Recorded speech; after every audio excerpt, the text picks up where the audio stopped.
Konsultasi khusus pemetaan minat atau bakat dan webinar anak silakan menghubungi 0812 1818 4712. Saya senang sekali malam ini salam kenal dari saya Ayah Hedi. Kemudian eh dari mana ini ngomong-ngomong taunya ini? Dari Facebook ya. Oh dari Facebook. Iya. Iya. Nah, kakak udah kelas berapa sekarang? Kelas 1 SMA. Kelas 1 SMA ya. Wah, cocok ini kebetulan. Baik, sebelum kita mulai ada yang ingin disampaikan oleh Ibu. Biasanya manggilnya apa? Mama, Ibu, Ibu. Ibu oleh Ibu atau oleh kakak mungkin? Apa?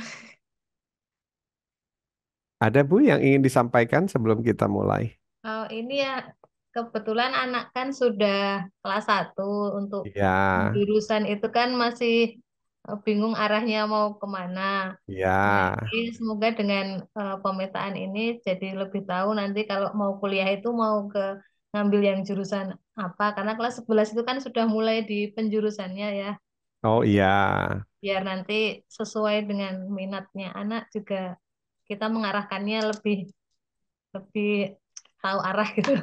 Oh iya, baik, baik. Ya, baik. Kemudian sekolahnya saat ini di apa SMA atau SMK? SMA. Oh di SMA ya. Iya. SMA berapa Kak? SMA 1 Wonosari. Oh satu Wonosari ya.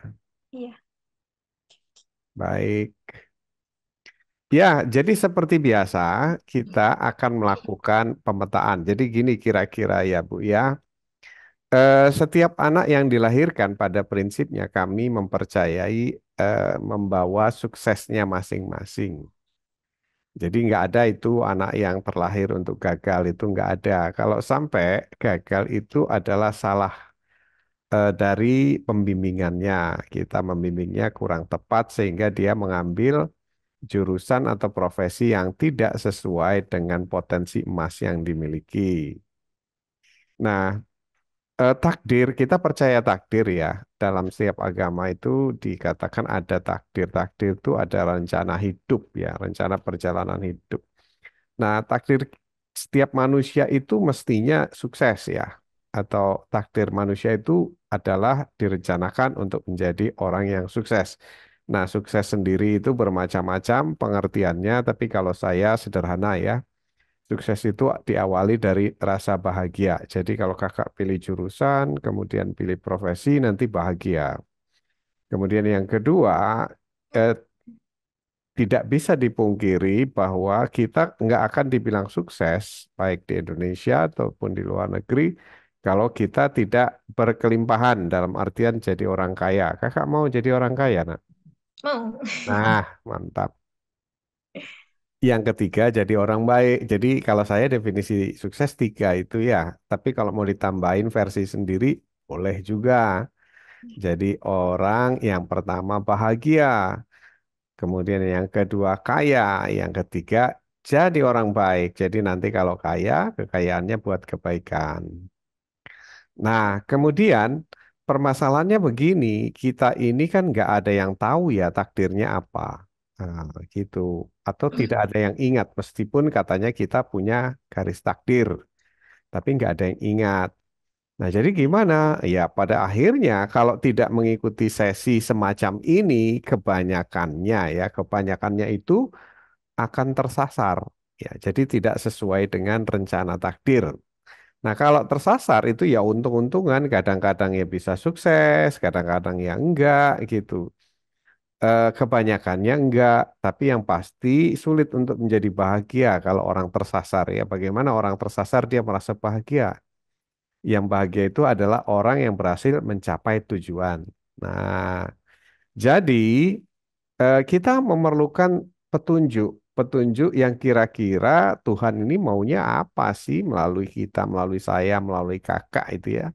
Jadinya apa atau jadi apa mestinya gitu. Terus ngambil sekolah apa kalau dibutuhkan sekolah misalnya ya.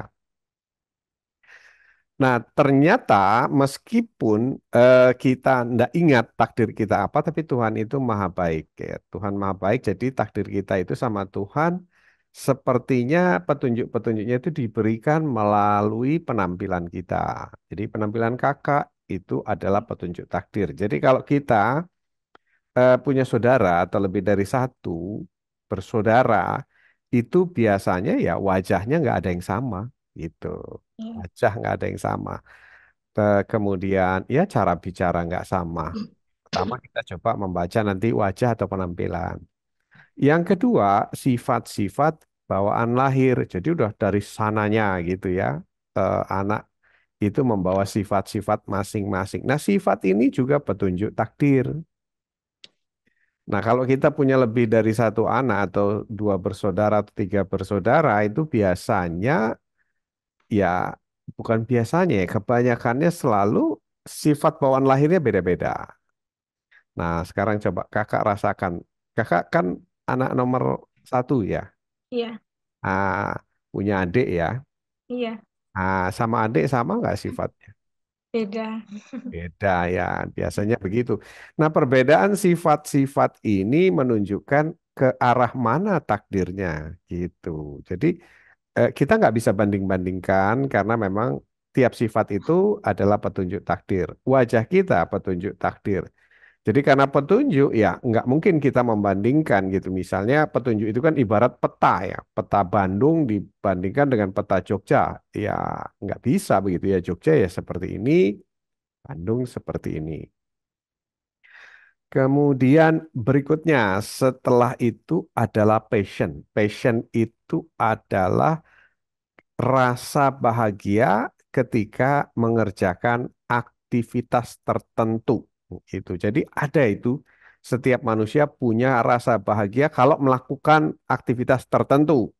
Misalnya jalan-jalan, misalnya ada yang melukis, misalnya ada yang suka tampil di depan umum. Nah, aktivitas-aktivitas itu yang kita sebut passion. Dan passion itu diberikan oleh Tuhan di hati kita. Jadi yang bisa tahu passionate-nya apa itu adalah kita sendiri, kakak sendiri. Rasanya kalau ngerjain apa ya, kok saya bahagia sekali gitu. Nah kemudian di samping passion, takdir kita itu berhimpit sama yang namanya talent. Talent itu kalau diajari cepat bisa. Ya, diajari cepat bisa dibanding yang lain. Jadi kita suka ngerjainnya, kemudian diajarinya cepat bisa. Wah, itu arah garis takdirnya mestinya ke sana, gitu kira-kira. Nah, kalau ada yang hal-hal yang tidak kita sukai, itu juga petunjuk takdir sama. Ya, artinya jangan pilih bidang itu. Jangan jadi atau kebanyakan waktu kita diinvestasikan ke apa yang tidak suka. Makanya malam ini kita akan membicarakan tentang hal-hal yang kakak paling sukai aja.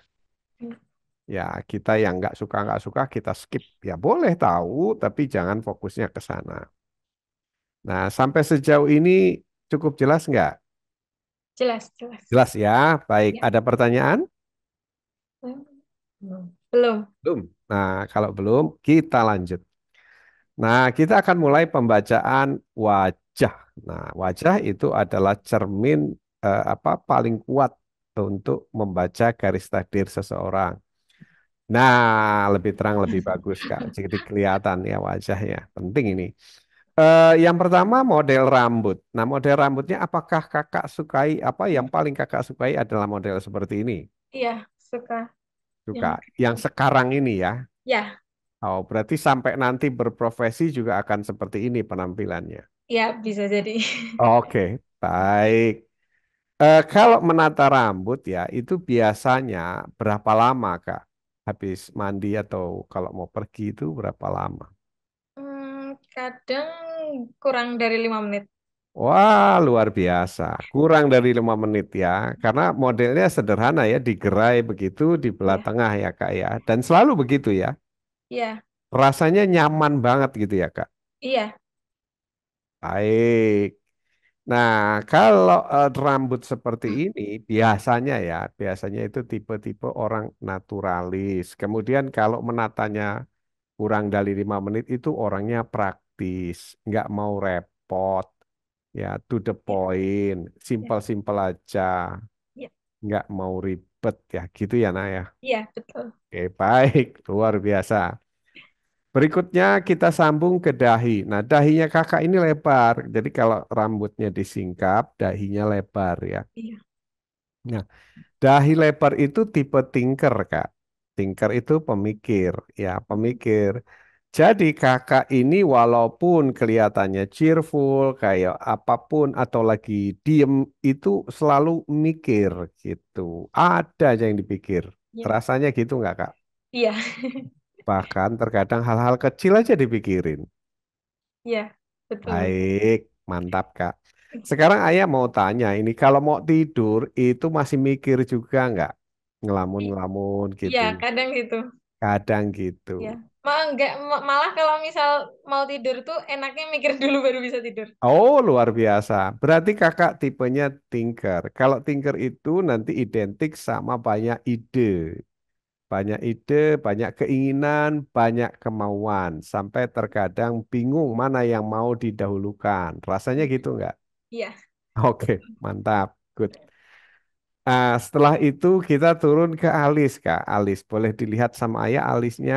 Nah, iya, iya, iya, iya, iya. Baik. Oke, iya. Kacamatanya boleh dibuka, Kak, biar lebih jelas. Iya. Kakak pernah menyadari nggak bahwa alis kakak kiri sama kanan itu beda ya? nggak pernah. Oke, hampir sama sih, Kak. Hampir sama ya. Alisnya itu apa ya, sedang ya, nggak terlalu tebal. Kemudian tapi panjang, ya, Iya. panjang. Kemudian kirinya lebih tinggi daripada kanannya, lebih Oh iya. tinggi Oh sedikit iya, ya. iya. Ya, lebih tinggi. Baru tahu sekarang tuh kakak. Iya. Artinya apa? Artinya begini nak ya. Pertama, tidak terlalu tebal itu kakak kalau punya keinginan, ya punya keinginan itu kadang-kadang nggak terlalu kuat gitu ya keinginannya, gampang pindah gitu. Jadi punya keinginan ini terus nanti sebentar kepikir lain pengen begini gitu. Jadi nggak Iya. sampai tuntas. Rasanya gitu nggak Kak? Iya, betul. Oke, Sering gitu. baik. Wah, alis sih nggak bisa bohong ya. Kemudian di situ alisnya panjang, tapi kelebihannya panjang. Panjang itu tekun, Kak. Jadi kalau kakak udah suka sesuatu, ngerjain sesuatu yang kakak suka, itu jadi tekun. Rasanya gitu nggak? Iya, betul. Oke, kadang bahkan sampai lupa waktu, ngerjainnya sampai malam gitu. Iya. Oke, good. Kemudian alisnya tinggi sebelah, ya tinggi sebelah yang kiri lebih tinggi. Itu artinya begini, Kak. Kalau kakak mengerjakan sesuatu, nah kemudian kakak udah tekun dan sudah bisa, sudah paham, sudah ngerti. Biasanya kakak malas untuk melakukan hal yang sama berulang-ulang. Pengennya ada hal baru, Iya, iya. improvisasi gitu. Iya. Pengen diimprovisasi. Wah kok gini-gini aja gitu. Aku pengennya begini, begini. Iya. Nah kakak itu selalu punya banyak ide untuk improvisasi gitu. Bahkan ada kecenderungan bosen kalau yang ngerjain yang itu-itu saja. Iya. Rasanya gitu nggak? Iya, gampang bosenan. Ya, itu namanya orang yang bukan tipe administratif, tapi tipe inovatif, Kak. Harus tahu itu. Jadi Iya. jangan sampai salah memilih profesi. Kemudian yang berikutnya adalah dari mata, ya. Matanya bagus, persis di tengah, cuma sedikit agak ke atas bola mata hitamnya, gitu. Nah, mata ke tengah itu adalah mata pemerhati. Nah, pemerhati. Jadi kakak suka memperhatikan apa aja gitu. Rasanya begitu enggak? Iya, benar. Kemudian bola matanya sedikit agak bergerak. Jadi orangnya itu apa ya? se- eh, ah, Agak antusias gitu ya. Iya. Penuh perhatian gitu. Iya. Makanya temennya banyak dan disukai temen. Iya. Ya, oke, good. Kemudian agak visual. Jadi kalau bola mata hitamnya itu tertarik ke atas, oh ya, pergerakan matanya bagus ya Kak. Ya itu mencerminkan Kakak orang yang ramah Oh. itu.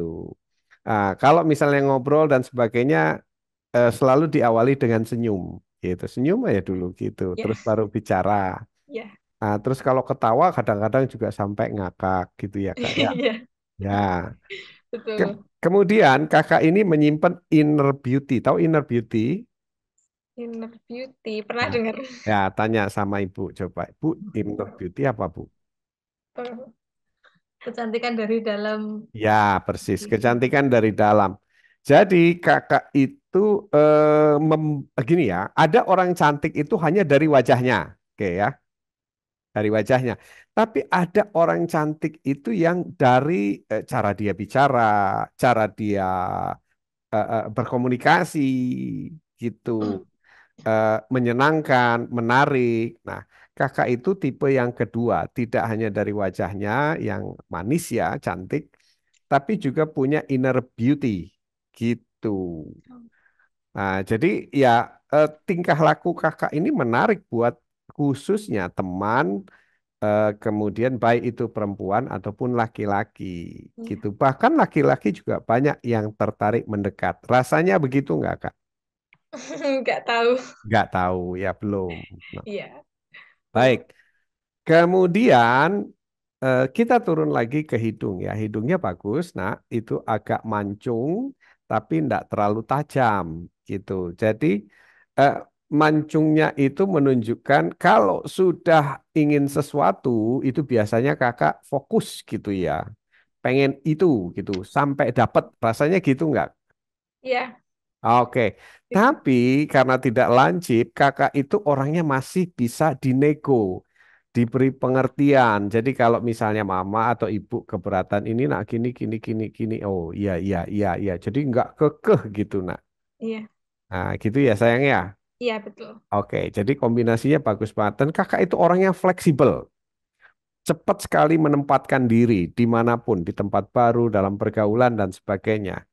Nah, Iya, situasinya cepat disesuaikan dalam artian bahwa kalau perlu rame rame, tapi kalau perlu diem diem gitu. iya. Seperti itu.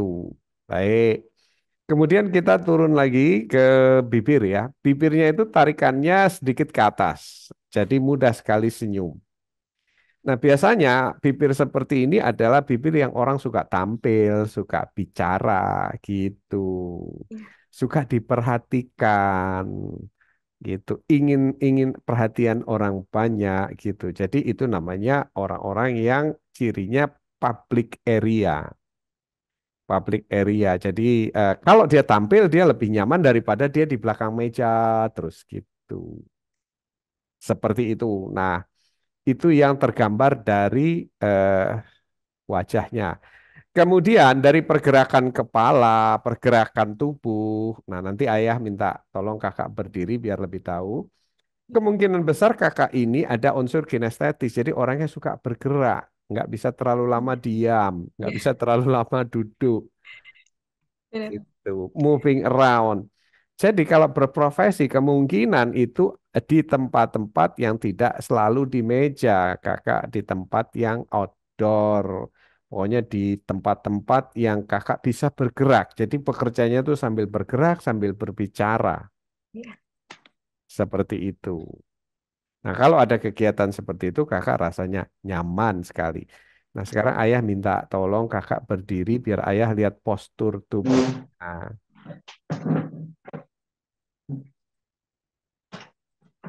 ya, baik.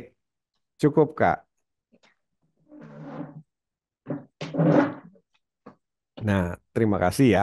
Ini postur tubuhnya kemungkinan besar kinestetik, ya, kinestetik karena tubuhnya ramping ya, kecil tapi nggak kurus gitu, sedang. Tapi potensinya kinestetik.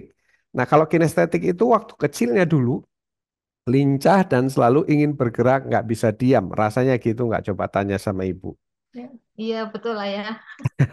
Dari bayi itu sudah apa gerakan kakinya sudah luar biasa. Iya, nggak apa-apa. Itu namanya potensinya kinestetik ya. Jadi berhubungan dengan pergerakan mata dan pergerakan tubuh. Jadi kakak itu kalau duduk pun nggak bisa diem gitu, selalu goyang ya, agak bergerak tubuhnya gitu. Nah, itu adalah gerakan kinestetik. Artinya cara menyerap informasi melalui otaknya itu dengan cara sedikit agak menggerakkan tubuh. Jadi kalau benar-benar diem itu kakak nggak bisa mikir gitu. Pokoknya ya harus bergerak lah. Seperti itu. Itu ciri kinestetik. Nah, nanti kita akan coba bandingkan dengan sifat bawaan lahir. Biasanya penampilan wajah akan kurang lebih sama dengan sifat-sifat bawaan lahir. Nah, ayah mohon izin untuk buka gambar ya, nak ya. Sebentar ya.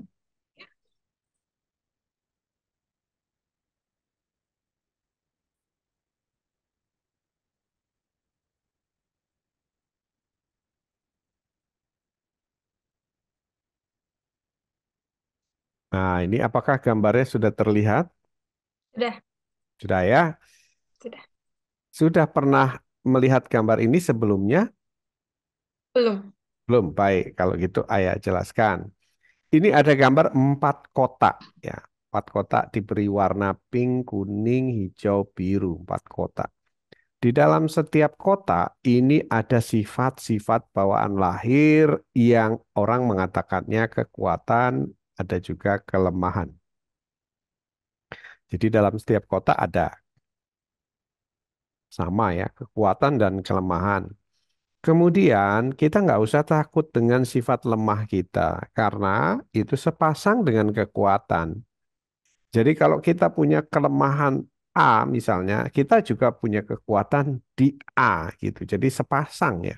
Nggak ada orang yang isinya kekuatan semua atau kelemahan semua. Seimbang dia. Ya. Nah, kemudian eh, nanti ini adalah campuran sifat yang kita miliki, tapi di antara campuran 4 kuadran, 4 kotak ini ada satu yang paling mirip banget sama sifat kita atau yang paling dominan. Kemudian setelah itu ada nanti satu lagi yang mengikutinya, gitu. Jadi satu yang paling dominan, kemudian nomor 2 mengikutinya. Nah, sekarang kita coba lihat begini biasanya. Kalau wajah seperti kakak, ya ini kan ayah baru ketemu malam ini ya, nak. Iya.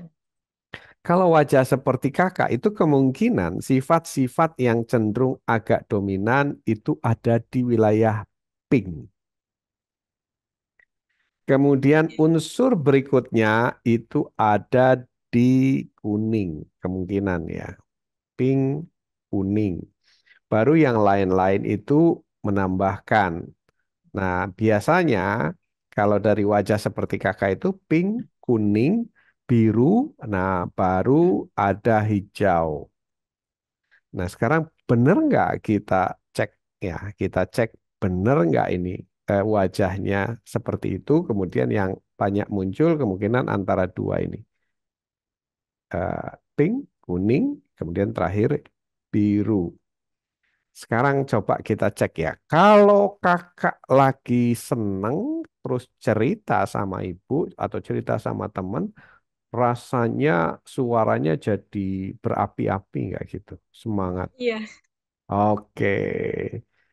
Kemudian cenderung suaranya jadi lebih keras gitu ya, lebih nyaring, Iya. Iya. lebih berenergi. Iya. Oke.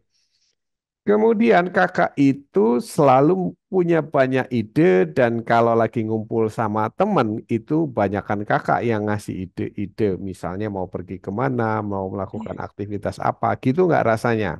Iya, benar-benar. Oke. Kemudian kakak ini selalu cepat beradaptasi dengan suasana baru dan teman baru, gitu. Rasanya gitu nggak? Iya, kayak kemarin pas baru masuk SMA itu juga cepat. Ya, kakak punya kecenderungan kalau ketemu orang baru memulai pembicaraan, misalnya dengan nanya kah, ini kah, itu gitu. Iya. Rasanya gitu nggak? Iya, betul. Oke. Kemudian kakak itu kalau punya masalah lebih suka dibicarakan daripada diem aja gitu. Iya. Oke. Meskipun kakak orangnya simpel, nggak repot, praktis, tapi kakak itu pengennya kalau bisa modis gitu, jadi nggak ketinggalan zaman. Rasanya gitu nggak kak? Iya, benar banget. Oh, oke. Kemudian kalau diajakin ngobrol enak karena banyak hal yang kakak tahu tapi nggak dalam gitu. Diajak Iya, ngobrol ini tahu, ngobrol ini tahu gitu. iya, Ya, jadi kayak apa ya kalau zaman sekarang itu gaul banget gitu ya. iya, Nah, diajakin ngobrol apa aja nyambung. Kemudian kadang-kadang kalau cerita suka dilebih-lebihkan biar kelihatannya heboh, menarik gitu. Rasanya iya, gitu nggak? Oke. Kemudian kalau ditanya detailnya itu kakak cenderung nggak bisa menguasai dalam artian wah oh, aku nggak tahu sampai segitunya gitu. Jadi iya, ya umum-umum aja. Kemudian kalau punya keinginannya banyak juga yang nggak ada tindakan lanjutan, misalnya ya cuma sampai di keinginan aja. Rasanya gitu nggak? iya, sering. Oke. Terus kalau sudah sama teman-teman itu kalau ngobrol suka menyela teman gitu ya. Kalau dia kelamaan Iya, mikirnya kadang gitu. gitu. Oke. Nah, ini sekali-sekali suka muncul rasa egois. Jadi pengen didahulukan, pengen diperhatikan gitu. Seperti itu. Pengen apa ide-idenya itu dipakai. Jadi kakak berusaha sedemikian rupa untuk meyakinkan orang lain gitu, Kak. Iya, Oke. Nah, ini dia yang bawaan lahirnya suka muncul itu. Kadang-kadang pendiriannya berubah-ubah gitu. Ada kecenderungan suka bimbang gitu karena mungkin ya disebabkan karena banyak sekali yang diinginkan. Kemudian hal yang menjadi ciri khasnya adalah suka lupa. iya, Lupa ini, lupa itu, ketinggalan gitu nggak iya. sayang? Oke. Nah, punya kecenderungan kamarnya itu kurang rapi. Iya, Betul sekali itu ya. Iya. Dan dia biasa-biasa aja, nyaman-nyaman aja dengan kondisi yang seperti itu. iya, Oke, kemudian dia ada mood-mutan untuk merapikan kamar. Kadang-kadang pengen kamarnya rapi, dia rapikan iya. gitu. Tapi itu cuma kadang-kadang aja ya. Aslinya ya berantakan lagi. Terus ada satu hal yang ada di pikiran kakak dari wajah dan sifat bawaan lahirnya tuh pengen kalau bisa nyuruh orang. Rasanya gitu nggak? Iya, Ya, misalnya ada kerjaan gini gini gini, gini. Langsung yang ada di pikiran kakak siapa nih kira-kira yang bisa bantu ya, gitu. iya, Mulai dari teman-teman dan sebagainya. Makanya seringkali kakak itu kalau dalam tim suka bagi-bagi kerjaan. Ya kamu aja yang ngerjain ini ngerjain ini gitu. iya. Terus ditanya sama temannya, terus kamu sendiri apa? Ya saya kerjanya yang bagi-bagi ini. Nah, sekarang kita lihat ya, kalau tarikan energinya itu sih ke kuning. eh, tidak ke biru. Bener nggak coba ya? Kita cek satu-satu ya. Kalau ini kan tadi banyak ya, muncul semua ini. Iya, Ini cukup dominan di pink. Kalau lagi ada maunya, tekadnya kuat, iya, semangatnya besar. Kemudian eh, pengen sampai selesai kalau ngerjain sesuatu yang kakak sukai.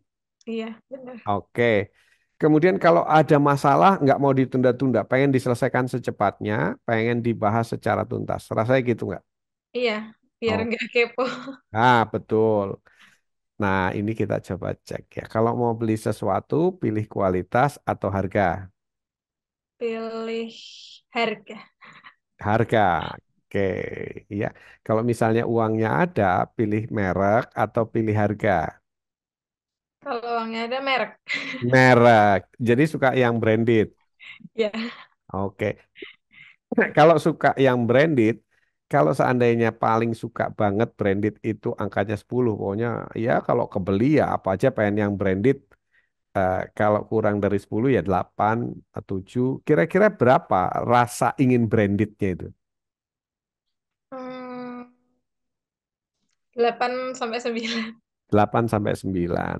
Ya, oke. Jadi harus jujur, Kak.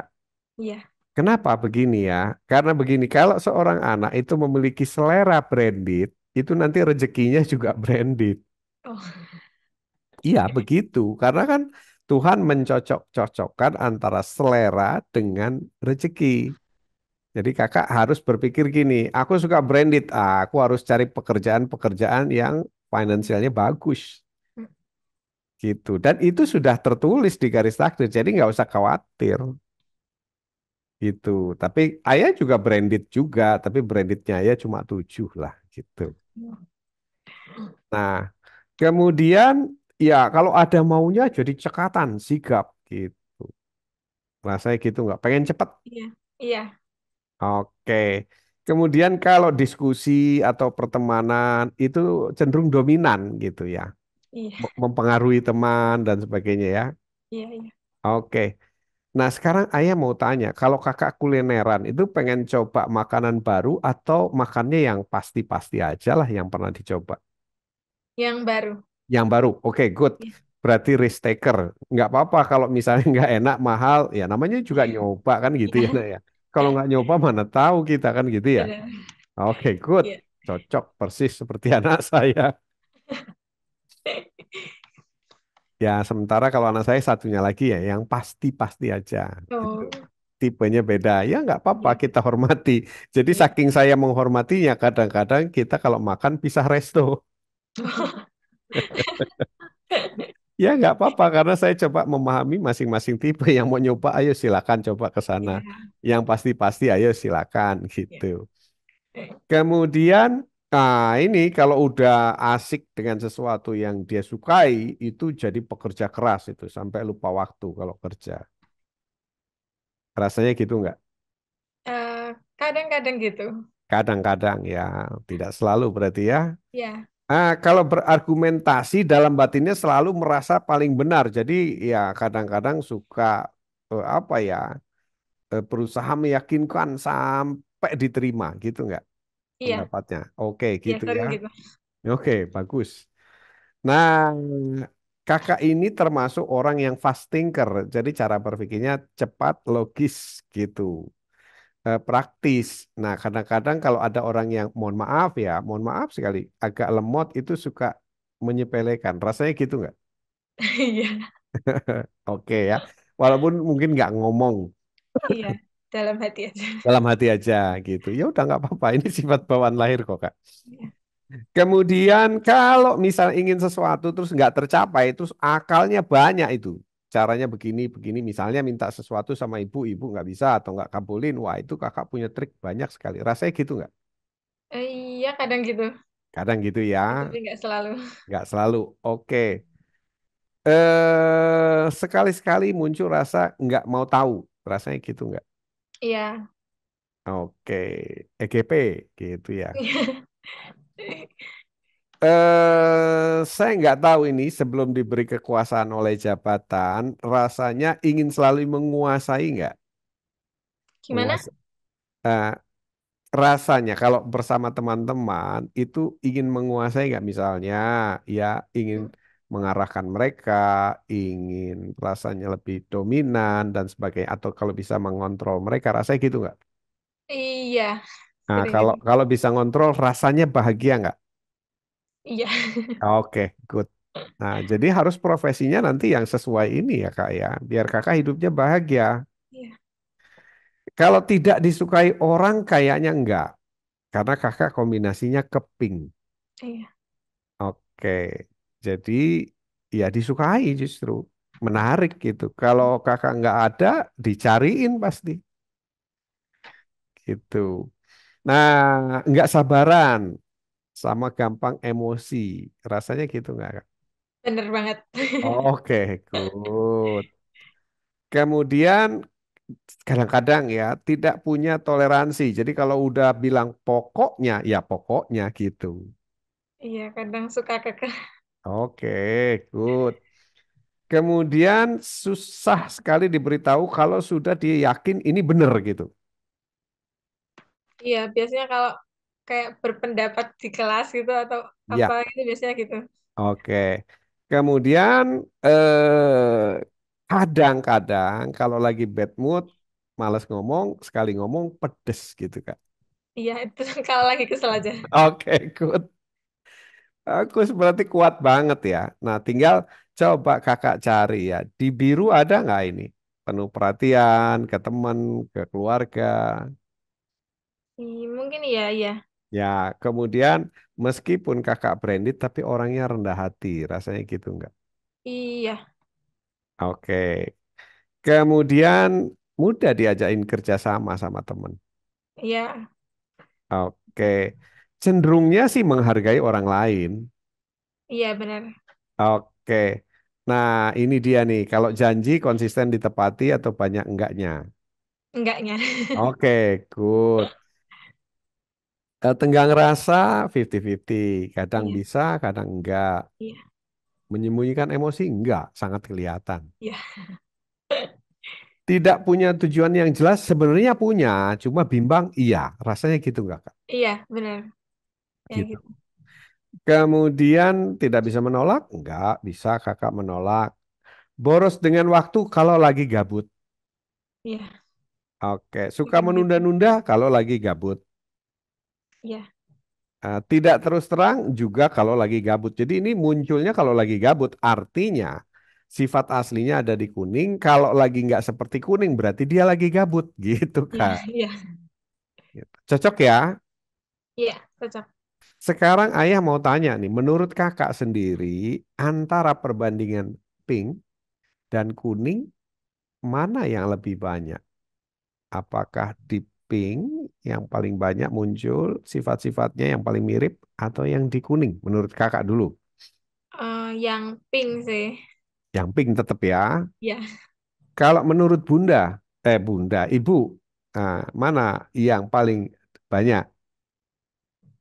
Yang iya yang pink ayah.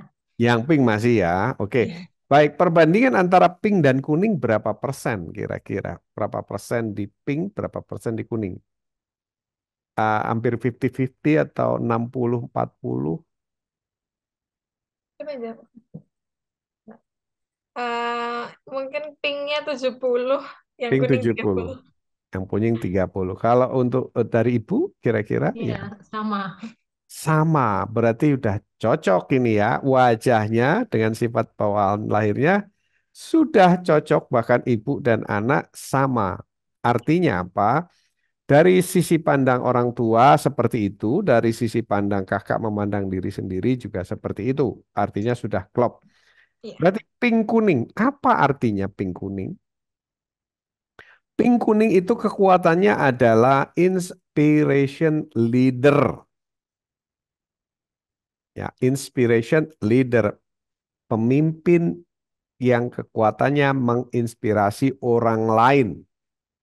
Jadi kakak pandai sekali berkata-kata, berbicara yang menginspirasi orang lain untuk mau mengerjakan apa yang kakak inginkan. Nah, seperti itu. Namun kakak juga bisa mengerjakannya sendiri, tapi nanti untuk hanya memberikan contoh atau briefing-briefing ke orang lain. Kakak kurang suka mengerjakannya sendiri. Iya. Punya kecenderungan kalau ada pekerjaan, kakak itu biasanya adalah coba memilah-milah. Jadi pertama mengurutkan pekerjaan, jadi dipetakan pekerjaannya. Habis gitu dipilah-pilah, dimulai mana dulu, ini dulu dan sebagainya. Nah, habis gitu terakhir milih orang. Ini siapa nih yang cocok ngerjain ini, ngerjain ini. Jadi kakak itu paling seneng kalau udah bagi-bagi tim sama ngebriefing. Rasanya gitu nggak? Iya, benar, benar banget. Oke, baik, bener banget. Jadi karena kakak itu inspiration leader, maka profesinya itu yang pertama akan menjadi pimpinan. Nomor satu, pimpinan. Bahkan kalau inspiration leader itu sampai jadi presiden itu bisa. Ya, karena dia menginspirasi. Nah, kemudian kekuatannya dia adalah di ide-ide sama people management. Kakak itu people management. Jadi ciri-ciri orang yang people management itu kalau berteman, dia selalu melihat temannya itu secara detail, si ini bisanya apa, nggak bisanya apa. Si ini kelebihannya apa, nah, kekurangannya apa. Nah, kakak itu pandai memanfaatkan kelebihan-kelebihan yang ada di teman-teman kakak. Jadi Iya. kalau memberikan penugasan biasanya cocok dan kebanyakannya ya tugas-tugasnya bisa diselesaikan dengan baik. Iya. Jadi you are a good leader. You are an inspiration leader dan kekuatannya itu adalah yang tadi ayah bilang memetakan pekerjaan, kemudian ya menyusunnya, urutannya kayak gimana, habis gitu membagi-bagi, membriefing. Kira-kira pekerjaannya yang seperti itu, Kak. Hmm, ya, Cukup jelas? jelas. Ada Ya, pertanyaan? belum ada. Belum ada. Sekarang dua peta sudah kita baca dan cocok. Nah, cocok Ya, bahkan cocok sangat akurat. Nah, sekarang tinggal peta ketiga. Peta ketiga adalah di hati kita, di passion kita. Nanti yang keempat adalah kebetulan. Ya, kebetulan itu adalah menunjukkan kalau kita sudah cocok di garis takdir kita. Petunjuknya adalah kebetulan. Jadi kalau kakak mau ini, kebetulan ketemu si ini. Kalau mau itu, kebetulan ada rezekinya. Nah, kalau orang Jawa bilang ndilalah, itu nanti ya, ndilalahnya beruntun. Kenapa terjadi ndilalah? Karena memang takdir itu bentuknya seperti garis perjalanan ya, di mana di dalam perjalanan itu semuanya sudah disiapkan sama Tuhan yang kakak butuhkan. ya. Jadi kalau kita lewat jalur takdir itu, maka yang terjadi adalah ketika kita butuh tersedia gitu. Nah, jadi enak ya. Nah, Ya. kalau nasib nggak begitu, kita masih berusaha karena rencananya kan nggak lewat situ gitu. Iya. Mohon izin tutup ya. Nah, Iya. baik. Kita lanjutkan. Jadi, kita itu di hati kita itu dikasih sesuatu yang disebut passion. Passion itu satu hal, aktivitas apapun kalau kita kerjakan rasanya suka, nggak bosen-bosen, lupa capek. Kalau capek kan tubuh ya, tapi jiwanya nggak capek-capek gitu. Nah, itu dia yang nanti akan kita telusuri. Nah, di sini saya minta 10, kakak menuliskan 6. Ya, nggak apa-apa, kita mulai dari yang ada. Nanti kalau kakak berpikir ada tambahan, ya kita tambahkan. Iya. Yang pertama, public speaking. Nah, ini cocok ini public speaking. Jadi tampil di depan umum. Dan Iya. memang ini keunggulan kakak. Iya. Ya, public speaking. Kemudian yang kedua, singing. Yang ketiga, belajar bahasa asing. Yang keempat, fashion design. Kemudian bermain musik dan sport. Mari kita coba pecahkan puzzle-nya atau teka-tekinya. Karena kalau baru melihat gini, orang bingung yang mana ini. Gitu. Iya. Baik. Yang pertama, public speaking. Public speaking itu kalau gambaran kakak seperti apa sih? Kayak ngomong di depan orang banyak gitu terus. Di forum. Iya. Oke. Forumnya nasional atau internasional yang kebayang? Hmm, internasional bisa. Internasional. Ya, nasional pasti bisa kalau internasional bisa ya. Ya. Kira-kira kalau Tuhan bilang apapun yang kamu mau apa aku kabulkan, kira-kira pengennya forumnya internasional atau nasional? Internasional. Internasional. Kalau nasional itu forumnya forum eh, Asia Tenggara, Asia atau dunia? Hmm, mungkin dunia. Dunia, oke, ikut. Nggak usah takut, nak. Kita nggak Iya. pernah tahu setinggi apa nanti kita terbang. Oke. Kemudian, waktu melakukan public speaking, itu kira-kira kalau kakak mau memberikan speech misalnya, atau presentation misalnya, kira-kira bidang apa yang menarik buat kakak? Apakah presentation bisnis, atau social, atau politik, atau apa? Mungkin lebih ke kayak sosial gitu sih. Isu-isu sosial. Ya. Isu sosial apa yang selama ini sejauh ini menarik buat kakak untuk dibahas? Apa ya? Hmm, apa ya? Banyak hal ya yang sering diomongin gitu. Ya, apa biasanya sering diomongin sama ibu?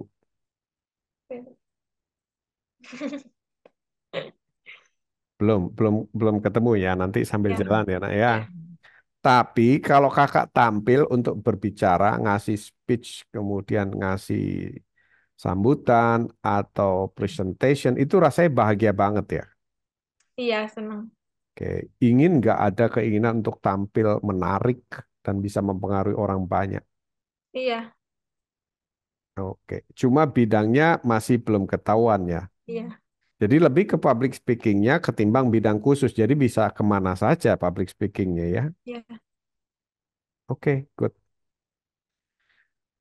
Kemudian singing. Singing ini di sini ditulis scoring minatnya 10 sama public speaking. Terus ayah mau tanya, kalau singing maksudnya apa, Kak?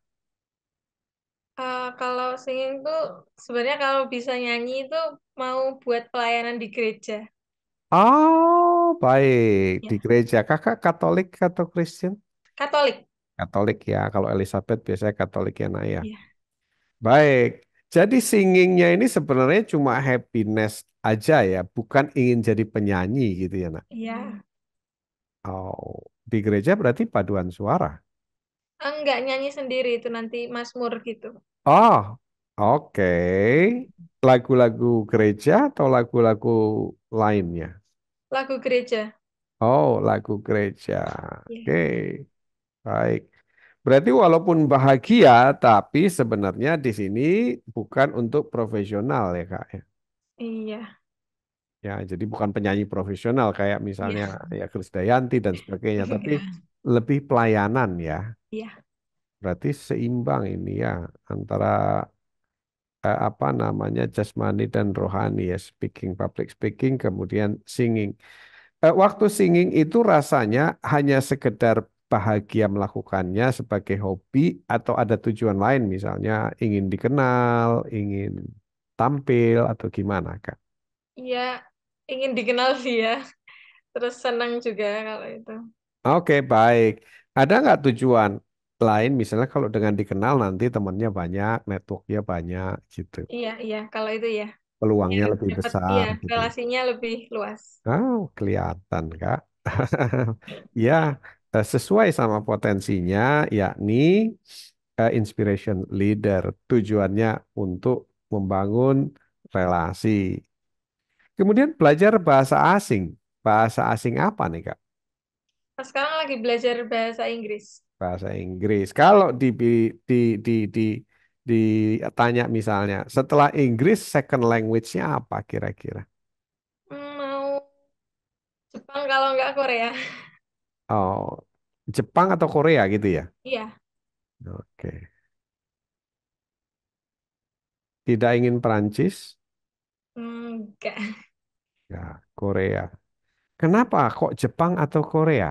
Karena drakor? Iya, itu salah satunya. Baik. Ada nggak kira-kira kepikir untuk berprofesi di negara Jepang atau Korea atau yang berhubungan dengan dua negara itu? Iya, ada kepikiran. Baik. Sempet. Kalau misalnya kan bahasa asing, bahasa utamanya Inggris, bahasa kedua pilihan Jepang atau Korea. Kalau Inggris misalnya kan berprofesinya di seluruh dunia bisa ya. Iya. Nah, kalau misalnya berprofesi di bidang yang umum di seluruh dunia, itu lebih pilih di negara yang seluruh dunia atau hanya Jepang dan Korea. Di seluruh dunia sih. Berarti Jepang dan Korea ini lebih kepada hobi ya, bukan passion gitu ya, nak ya. Iya, Wah, kalau bisa bahasa Jepang nanti kalau ke Jepang enak. Kalau bisa iya, bahasa Korea ke Korea enak gitu ya, nak ya. iya, Lebih begitu ya, sayang ya. iya, Lebih betul. untuk pergaulan biar akrab sama artis Korea. Nah, jadi tujuannya Iya, seperti itu. Tapi tetap utamanya bahasa asing ya. iya. Oke. Kalau misalnya suatu saat diberikan kesempatan Tuhan untuk menjadi diplomat atau utusan atau apapun, kira-kira pengennya di negara mana, nak? Di Eropa, Hmm, Amerika, Asia? mungkin kalau enggak Eropa ya Asia. Oh, baik. Baik ya. gitu di forum-forum internasional ya. Nah, kemudian kalau di forum internasional itu ada nggak bidang khusus yang ingin kakak kuasai? Misalnya bidang politik kah, bidang hukum kah, bidang bisnis kah, atau bidang apapun? Atau kakak umum aja, apapun boleh gitu. Apapun nggak apa-apa, yang penting bisa tampil di depan umum. Gimana kira-kira, Kak? Ya, itu yang masih bingung, tapi belum menjurus ke mana-mana gitu. Nah, belum ada ketertarikan gitu ya. Iya, Misalnya belajar hukum gitu ya, belum ya. ya, belum. Tenang aja, nggak apa-apa, Kak. Karena begini, ada utusan khusus, ada utusan umum. Kalau utusan khusus itu utusan ahli namanya. Jadi ahli hukum, ahli perdagangan, ahli ekonomi, itu utusan ahli namanya ya. Atau delegasi atau diplomat ahli. Tapi juga ada yang umum. Kalau umum itu semuanya, kayak duta besar itu kan umum. Iya, Ya, umum dia harus apa ya, mengkoordinasikan atau mengorkestrakan semuanya. iya. Nanti di bawah seorang diplomat itu ada ahli-ahli lagi. Hmm, Namanya atase, atasan militer, atase perdagangan, atase budaya. Jadi kalau kakak belum kepikir bersifat umum, jadi cenderungnya lebih ke kayak duta besarnya. Gambarannya ya kalau iya. internasional. Nah, kalau misalnya dikasih pilihan tinggal sama Tuhan, bebas milih mau pilih negara mana, Kak? Hmm, kalau nggak Amerika mungkin Singapura. Kenapa Amerika dan Singapura? Nah? Karena eh, apa ya, negaranya maju gitu, terus bagus aja gitu. Oh, baik. Kalau disuruh pilih salah satu, pilih mana? Mungkin lebih ke Singapura sih. Kenapa Singapura? Karena ya itu tadi negaranya maju, terus eh, apa ya, kayak tempatnya itu kalau lihat di internet tuh banyak yang bagus-bagus gitu tempatnya. Baik. Pengen sekolah di Singapura. Iya, pengen. Oke. Terus kalau di Singapura kan ke Jogja deket ya kalau pulang ya. Iya, iya. Baik. Kemudian di sini ada fashion design ya. Fashion design apa maksudnya? Nah, fashion design itu. Nah, kadang tuh kayak suka, tapi mungkin lebih ke hobi aja sih. Kayak Ah, gambar-gambar yang kayak eh, fashion-fashion gitu biasanya. Model-model ah, baju. baik. Tujuan gambarnya itu untuk siapa? Untuk diri sendiri, apakah untuk orang lain? Biasanya cuma buat kayak baju sendiri sih. Baik. Berarti lebih ke selera kita ya, selera Iya, berpakaian gitu ya. iya. Pengennya yang kayak gini-gini, kemudian digambar. Sering itu nah gambar gitu. Nggak sering sih, cuma kadang-kadang aja. Baik. Tahu nggak itu artinya apa, nak? Enggak, kayak Hmm, ya pengen aja. baik. Begini ya, sayang ya. Ya, Kalau kamu di sini ya, urutannya ada public speaking, itu tampil di depan umum, kemudian ketemu sama bahasa asing, itu artinya kamu nanti akan menjadi apa ya, orang yang bekerja di luar negeri. Oke ya, orang yang bekerja di luar negeri. Kira-kira gambarannya begitu. Kemudian mungkin adalah utusan atau delegasi, kemungkinannya begitu. Ya, kemudian kok ketemunya fashion design, itu artinya kamu nanti akan sering berkunjung ke luar negeri dan pengen ganti-ganti berpakaian. Jadi disesuaikan dengan kebutuhan. Ya, kamu tahu Bu Retno Marsudi? siapa? Bu Retno Marsudi, Menteri Luar Negerinya Indonesia saat ini. Oh iya, pernah dengar tapi nggak Ya, mengikuti. ya kemungkinan nanti arahnya seperti itu. Oh, ibu yang mengikuti. Ya, Ibu tahu ya, Ibu Marsudi ya, Bu Iya, Retno ya. mengikuti. Ya, ini anaknya Ibu mungkin mirip dengan Bu Retno. Iya. Arahnya ke sana ya, Bu. Baik. Ya. Jadi fashion design ini sebenarnya hanya alat kelengkapan yang diberikan oleh Tuhan bahwa kamu mungkin sering berkunjung ke internasional dan kamu perlu bergonta-ganti pakaian supaya nggak kelihatan itu aja. Ya. Ya, supaya lebih fashionate. Kemudian bermain musik. Musik apa nah alatnya? Bisa mainnya piano, terus pengen belajar main gitar juga. Oke, lebih suka gitar atau piano?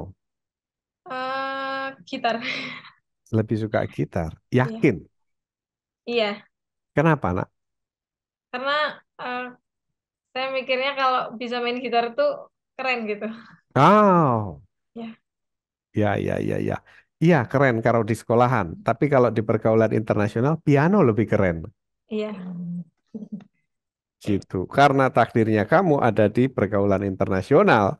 Jadi yang masuk akal, yang harus didalami gitar atau piano. piano. Oke, baik, jelas ya. Jadi ya, Iya, karena nggak ada loh apa namanya diplomat itu main gitar, diplomat main piano iya, banyak, iya. gitu Iya, ya. ayah. Maaf ya, ya, menyela. Ya silakan. Eh, iya, waktu ini dari kecil kan saya ikutkan les piano gitu, ayah. Terus awalnya itu lancar sampai gurunya bilang ini kalau cepet belajar piano ini nanti akan bosen gitu. Nah, semakin ke sini tuh memang ya udah pernah ikut lomba gitu, tapi terus akhirnya kayaknya bosen dan berhenti gitu, ayah. Oh, nggak apa-apa. Iya. Jadi begini ya, kalau dia main piano, cepat belajarnya, bagus. Berarti kemampuan otaknya bagus, ya daya serapnya tinggi. Terus punya sense of art-nya tinggi. Terus kalau nih dia pada ujungnya bosan, berarti dia bukan seorang pianis. Oh iya. Nah, kita bersyukur. Oh, berarti profesi anak saya bukan seorang pianis. Piano itu hanya untuk relasi. Satu. Piano itu hanya untuk pergaulan supaya lebih fashionate. Kan kalau main piano itu lebih berkelas daripada main gitar. Iya. Jadi tujuannya lebih ke arah sana. Jadi ini adalah alat kelengkapan. Jadi kalau kakak cepat main piano dan bagus main piano, kalau bisa ditambah untuk bisa mengimpresi nanti tamu-tamu kah, atau sahabat-sahabat dari negara lain kah. Nah, jadi di sesi-sesi nanti senggangnya kakak, habis katakanlah konferensi apa ya, konferensi EPEC kah, konferensi ini, terus kakak main piano dan itu kan dapat applause dari apa teman-temannya kakak di internasional gitu. Wah, ini kakak harus foto sama ayah nih. Nanti kalau jadi belum tentu gampang Iya. ketemu sama kakak ini ya. Iya, iya. Ya jangan lupa ya, ingetin nanti ya, foto ya. Iya. Oke. Jadi begini Kak, kita coba cari hal-hal yang kira-kira saling berkaitan dari teka-teki ini. Jadi menurut ayah, kakak ya perlu nggak perlu belajar gitar, tapi sangat perlu belajar piano. Sekarang kalau main piano, seringnya melantunkan aliran musik apa? Pop kah, klasik kah, atau apakah? Lebih ke yang klasik sih. Klasik. Nah, berarti sudah benar itu. Jadi kalau klasik itu petunjuknya kakak nanti akan berkarir di daerah Eropa, Hmm. di negara-negara Eropa. Ya, mungkin juga Amerika, tapi kayaknya bukan Singapura. Karena Singapura itu walaupun menarik, dia itu kota atau negara bisnis. Ya, nggak apa-apa kalau nanti datang ke Singapura. Banyak juga pianis di Singapura. Kalau mau sekolah di Singapura, nggak apa-apa juga. Gitu. Tapi musiknya di sini ayah lebih melihat ini adalah musik kelas style. Atau kelas stylenya kakak di pergaulan nanti musiknya piano. Gitu. Seberapa lancar sekarang main piano? Berapa ya? Udah jarang main. Baik, nah karena kakak ini adalah orang yang nanti akan bergaul dengan dunia internasional dan kemungkinan besar Eropa, jadi pesan ayah kalau bisa kursus lagi Iya. dan perbanyak nanti apa referensi musik-musik klasik. Jadi kalau ketemu teman ada piano langsung pakai bisa main ini. Wah, itu akan membantu proses keakraban dengan relasi-relasi kita, Kak. Kemudian sport. Sport itu apa yang Kakak sukai? Main badminton. Oh, badminton. Oke, selain itu, Nggak tahu apa ya? Biasanya kayak eh, ada niatan tapi nggak mesti apa itu niatannya? kayak lari. Oh, oke.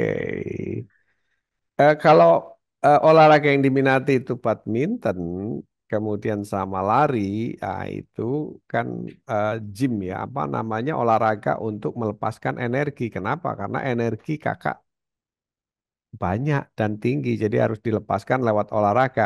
Tapi jangan khawatir, kalau kakak nanti profesinya tepat, maka energi kakak tidak lagi dilepaskan hanya lewat sport. Ya, tapi melalui pekerjaan sehari-hari, karena kakak moving around, bergerak terus. Ya, baik di pekerjaan ataupun di wilayah. Misalnya hari ini ke Belanda, besok ke Brussel, besoknya lagi ke Perancis. Jadi bergerak terus. Nah, itu udah pelepasan energi. Nah, karena kalau dari sport ini kelihatannya kakak bukan di pergaulan, karena nggak ada ya, misalnya diplomat main badminton gitu. Iya, Kalaupun ada, mungkin golf iya. gitu. Tapi kok ini lebih cocoknya kemungkinan main piano. Nah, seperti itu. Ada selain ini ada lagi nggak, Kak? Apa ya? Yang disukai? Baca buku kah? Nonton YouTube kah? Em, Masak gitu, nonton film sama mungkin jalan-jalan. Baik, masak, nonton film,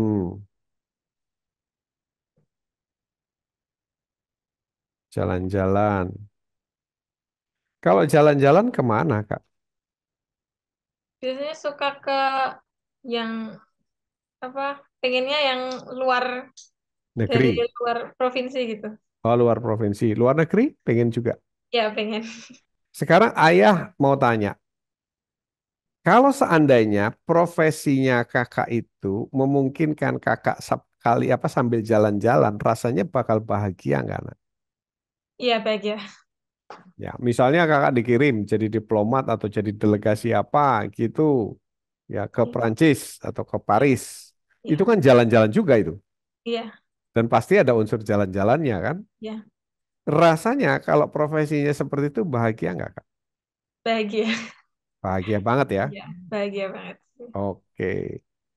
Terus kalau nonton film, film jenis apa yang ditonton? Biasanya crime. Oh, keren. Iya. Kayak detektif gitu. Iya, Kenapa, Kak? karena kayak lebih menantang dan bikin penasaran aja ya. Ah, oke. Terus menebak-nebak gitu ya, Kak? Iya, Kira-kira ini gimana, itu gimana, kemudian iya, akhirnya benar. kayak gimana gitu ya. Iya, benar. Berarti suka sama hal-hal yang seperti itu ya. Iya, Jadi apa film-film yang hubungannya sama analisa ya. iya. Sama suka baca buku-buku yang crime gitu juga. Oh, novel gitu, novel-novel crime. Iya, iya.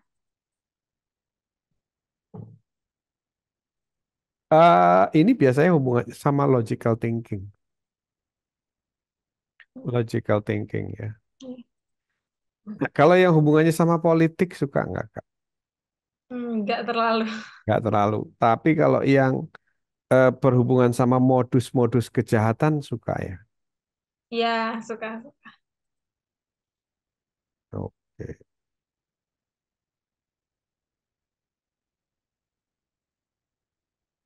Kalau masak cukup suka. Suka.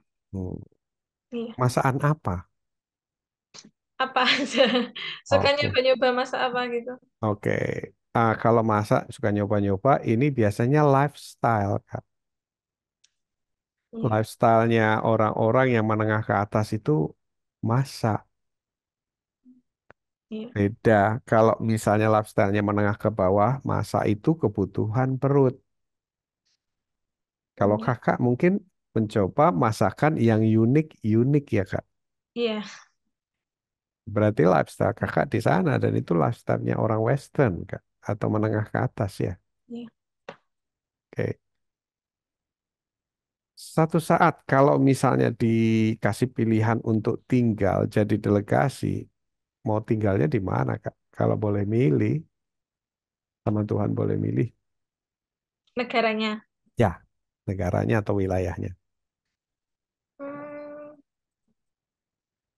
mana ya?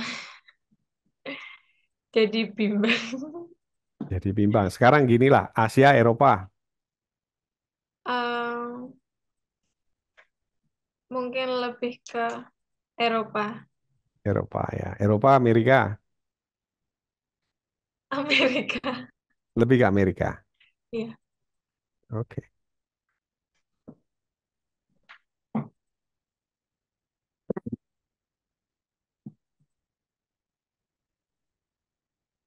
Kakak kalau misalnya belajar tentang pasal-pasal hukum dan sebagainya, tertarik nggak Kak? Ngapalin pasal-pasal kayak gitu? nggak terlalu sih, tapi dulu sempat tertarik. Hmm, Oke.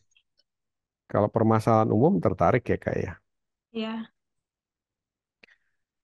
Begini, ayah mau tanya, kalau kakak misalnya dikasih tugas baru untuk mempelajari sesuatu, menurut kakak, kakak termasuk orang yang cepat menangkap nggak? Atau cepat menguasai nggak? iya, cepat belajar ngerasanya gitu. Oke, fast learner ya kak ya. Iya, Oke, good. Jawabannya bagus. iya, Nah, sekarang pertanyaan ayah adalah kita mau arahkan kemana ini profesinya menurut petunjuk takdir ini? iya, Kemungkinan besar kakak itu adalah arahnya ya ke diplomat kah, atau duta besar kah, iya, atau utusan negara kah. Seperti itu. Jadi bekerjanya tuh di forum-forum internasional seperti PBB kah, iya, atau seperti ASEAN kalau di Asia Tenggara, di forum-forum ASEAN, kemudian juga di forum kayak APEC kemarin, iya, ya yang kayak gitu-gitu. Jadi bagian dari sebuah pekerjaan organisasional internasional yang iya, urusannya bermacam-macam. Karena pertanyaan ayah tadi kan ayah tanya, kakak termasuk orang yang fast learning nggak? Jadi kalau fast learning itu kekuatannya adalah kalau ada permasalahan sesuatu, dia belajar cepat bisa, cepat paham, cepat ngerti. iya. Tapi tugasnya dia adalah sebagai analis, decision maker. Jadi itu adalah orang-orang yang seperti kurang lebih menteri luar negeri kayak gitu. Iya. Oke. Hmm, Nah, karena kakak seperti ini, kalau menurut ayah ya, kalau misalnya nanti kita mesti sekolah apa nih? iya, Ya, sekolahnya ada opsi pertama itu adalah jurusan komunikasi. iya, Nah, urutan kedua itu adalah hubungan internasional. iya,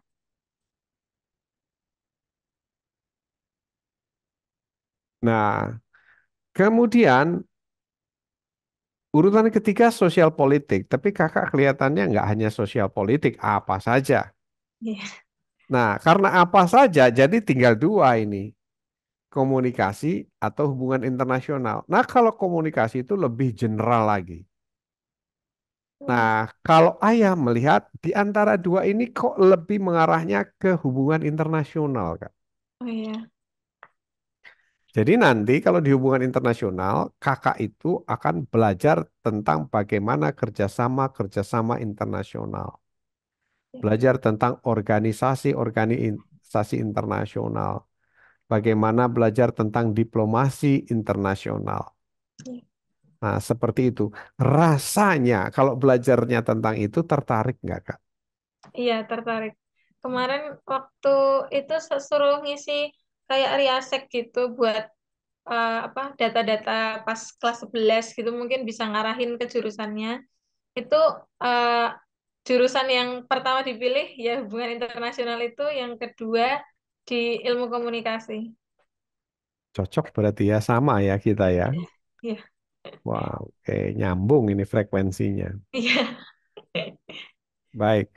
Ya, komunikasi lebih general, dia bisa lebih masuk kemana saja, dia juga bisa. Tapi, tapi ada tapinya ini, masalahnya kakak suka bahasa asing. Itu petunjuk bahwa kakak akan ke luar negeri. iya. Kemudian kakak juga suka tampil, kemudian cepat belajar dan sebagainya. Ayah lebih cenderung merekomendasikannya berdasarkan temuan-temuan yang fakta yang kita temukan ini ke hubungan internasional, Kak. Iya, Ya, iya. nanti akan belajar seperti itu. Jadi kurang lebih nanti jadi diplomat lah atau jadi orang-orang yang jadi utusan-utusan atau delegasi-delegasi internasional. Oh, iya. Baik. Nah, yuk kita perdalam. Ya, perdalam. Hubungan internasional jadi delegasi internasional. Oke, tadi ada pilihan bahasanya Korea, kemudian ada Jepang. Tapi kalau dikasih pilihan mau jadi delegasinya ke Eropa. Nah, oke, jadi begini Ayah mau kasih gambaran ya.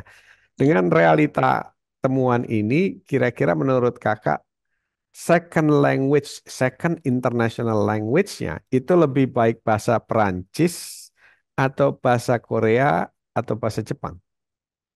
Mungkin yang Perancis itu. Perancis. Baik. The third language-nya ya terserah kakak ya. Kalau masih kuat ya Inggris, Perancis tambah satu lagi. Tapi paling enggak kalau kuasai dua bahasa itu kakak udah nanti lancar keliling Eropa. Ya, Itu karena banyak negara-negara yang berbahasa Perancis. Ya kalau masih mau ya tambah satu lagi mungkin Jerman. oh Karena ya, dulu waktu zaman Nazi kan Jerman menjajah Austria dan sebagainya dan banyak negara-negara sekitar itu yang menggunakan bahasa Jerman. ya, Tapi seringnya sih bahasa Perancis. Jadi kalau kita lihat tadi pengen belajar bahasa Korea, kemudian bahasa Jepang, berarti ini sudah mulai agak kita pinggirkan. Kenapa? Karena tidak berhubungan dengan profesi utama. ya, Oke, mungkin nanti zaman kakak main-main ke Korea atau ke Jepang itu udah punya alat yang namanya kalau kita ngomong Indonesia atau bahasa Inggris dia terjebakkan ke dalam bahasa Korea. iya, Nah, kemudian yang kedua adalah kenapa ayah tanya ulang gitu bahasa apa yang berhubungan dengan profesi dan prefernya ke Perancis bukan ke Jepang atau Korea? Bisa jadi ketertarikan bahasa Korea Jepang ini hanya sesaat ketika ya lagi rame-ramenya drakor. Jadi sebenarnya hanya terpengaruh oleh situasi lingkungan pertemanan. Nah, jadi kalau untuk nanti supporting ke profesi kita ya kurang berkaitan gitu. Jadi eh, ya segera setelah ini ibu sama kakak mulai cari-cari kalau tinggalnya di daerah Jogja Sleman situ kan banyak itu kursus-kursus seperti itu. Di Jogjanya di mana, Kak? di Gunung Kidul. Oh, Gunung Kidul. Ya, Kemarin saya ke Sleman itu Sleman luar biasa ya, jadi kota besar sekarang ya. iya, Jauh nggak dari Sleman itu? eh, deket sih 1 jaman. Oh ya, Aslinya emang dari Sleman terus ke sini merantau aja. Karena oh, ibu ditugasinnya di Gunung Kidul. oh baik. Ya, Ibu jadi setelah ini ya Bu ya, halo Ibu. Ya, iya ayah. Nah ini kan kita sudah menemukan arah profesinya adalah kemungkinan kakak ini jadi utusan, delegasi, diplomat yang seperti itulah. Baik nanti puncaknya itu jadi menteri luar negeri, biasanya seperti itu. Ya, jadi kita mulai persiapan langkah-langkahnya nanti. Dari sekarang kita udah menjajaki, kita nanti masuk ke penjurusannya itu ke hubungan internasional. Nanti kita akan bicara itu lebih detail. Tapi kita coba lihat kebutuhan lain untuk menjadi orang yang sukses di hubungan internasional perlu bahasa. Jadi kita tadi melihat bahwa kebutuhannya lebih ke Perancis, bahasa Perancis ketimbang bahasa Korea. Jadi ibu dan kakak mau tidak mau mulai besok ya searching di mana ada kursus bahasa Perancis. Kemudian yang kedua ya kalau mau ditambahin Jerman, tapi Inggris sama Perancis sudah cukup. Asalkan lancar ya, Ya. gitu. Asalkan lancar. Jadi kalau misalnya Inggrisnya belum lancar ya tambah Inggrisnya dulu, baru nanti second language, international language-nya Perancis. Baik. Kemudian yang kedua piano. Pianonya diaktifkan lagi, Bu. Karena ini adalah apa ya untuk membangun relasi. Itu nanti kerasa lah Kakak. Kalau kalau udah nanti jadi ya, jadi ya di profesinya Kakak, Kakak akan paham betul kenapa harus belajar piano. Sama anak ayah juga begitu. Kan anak ayah di jurusan komunikasi. Saya bilang, "Nak, belajarnya piano, piano, piano gitu." Karena nanti kelas level apa relasi kamu ya piano gitu. Nah, seperti itu. Ah, itu yang tambahan-tambahannya. Sekarang kita akan masuk ke hubungan internasional. Ya, hubungan internasional. Nah, hubungan internasional ini ada di Indonesia, ada di luar negeri. Kalau kakak kepikir di Indonesia mau mau ambil di mana, Kak? Atau kuliah di mana? Kalau enggak UI ya UGM. UI, UGM. Prioritas apa dulu? UI dulu apa UGM dulu? UGM. UGM. Kenapa, Nak? Apakah HI UGM itu jauh lebih terkenal daripada atau jauh lebih banyak dikenal daripada UI? Enggak sih, karena mikirnya apa ya? Dekat. Iya, lebih dekat aja. Baik. Setahu ayah kalau HI itu ada tiga ya. Pertama itu Unpad. Iya. HI Unpad Pajajaran, kemudian HI UI sama HI UGM. Nah, nanti tugas kakak adalah mencari rating. Jadi nanti di internet itu ada rating, ya rating kampus pertama, rating university, yang kedua rating kampus atau jurusan. Nanti kakak lihat di rating jurusannya mana yang lebih tinggi. Iya. Karena mereka di rating berdasarkan hasilnya, hasil achievement Iya. mereka gitu. Baik. Kemudian nanti kakak oh ya, ada nggak keinginan kuliah di Singapura? Hubungan internasional. Ada, tapi mungkin pengennya kalau udah S2 aja gitu. Kalau S1 S2. mending di Indonesia dulu. Ya, enggak apa-apa, Nak. S2. Karena beasiswa untuk S2 lebih banyak daripada S1. Kemudian kalau S1-nya di Indonesia, kakak kemungkinan dapat beasiswa di luar negerinya lebih besar. Kenapa nih? Anak ayah kan, ayah lagi bimbing dua anak ayah nih, baru semester 3 sekarang. Jadi beasiswa itu akan mudah didapat kalau kita punya banyak portfolio. Portfolio itu apa? Catatan prestasi selain kuliah. Iya. Jadi beasiswa sekarang itu lebih mempertimbangkan portfolio daripada kuliah. Ya kalau kita bisa cum laude ya bagus. Tapi cum laude plus portfolio itu pertimbangan mereka. Nah, jadi harus dapat dulu S1-nya di Indonesia dan selama S1 itu harus udah berpikir untuk dapat beasiswa itu yang ayah sampaikan ke anak-anak. Makanya ayah bilang kita dua tahap. Tahap pertama di Indonesia dulu, tapi tujuannya persiapan dapat beasiswa di luar negeri, ambil S2-nya. Anak ayah yang pertama itu di programming, ya komputer, yang kedua di komunikasi. Nah, kemudian ya alhamdulillah sekarang itu mereka sudah punya bayangan ya. Misalnya ya, kalau yang nomor satu itu pengennya ke Kanada gitu, karena dosennya itu lulusan Kanada ternyata. Kemudian kalau yang nomor dua itu dia pengen magang di Singapura, magang dulu di Singapura buat pengalaman internasional karena nanti ada semester 4 itu namanya ISMA, Kak.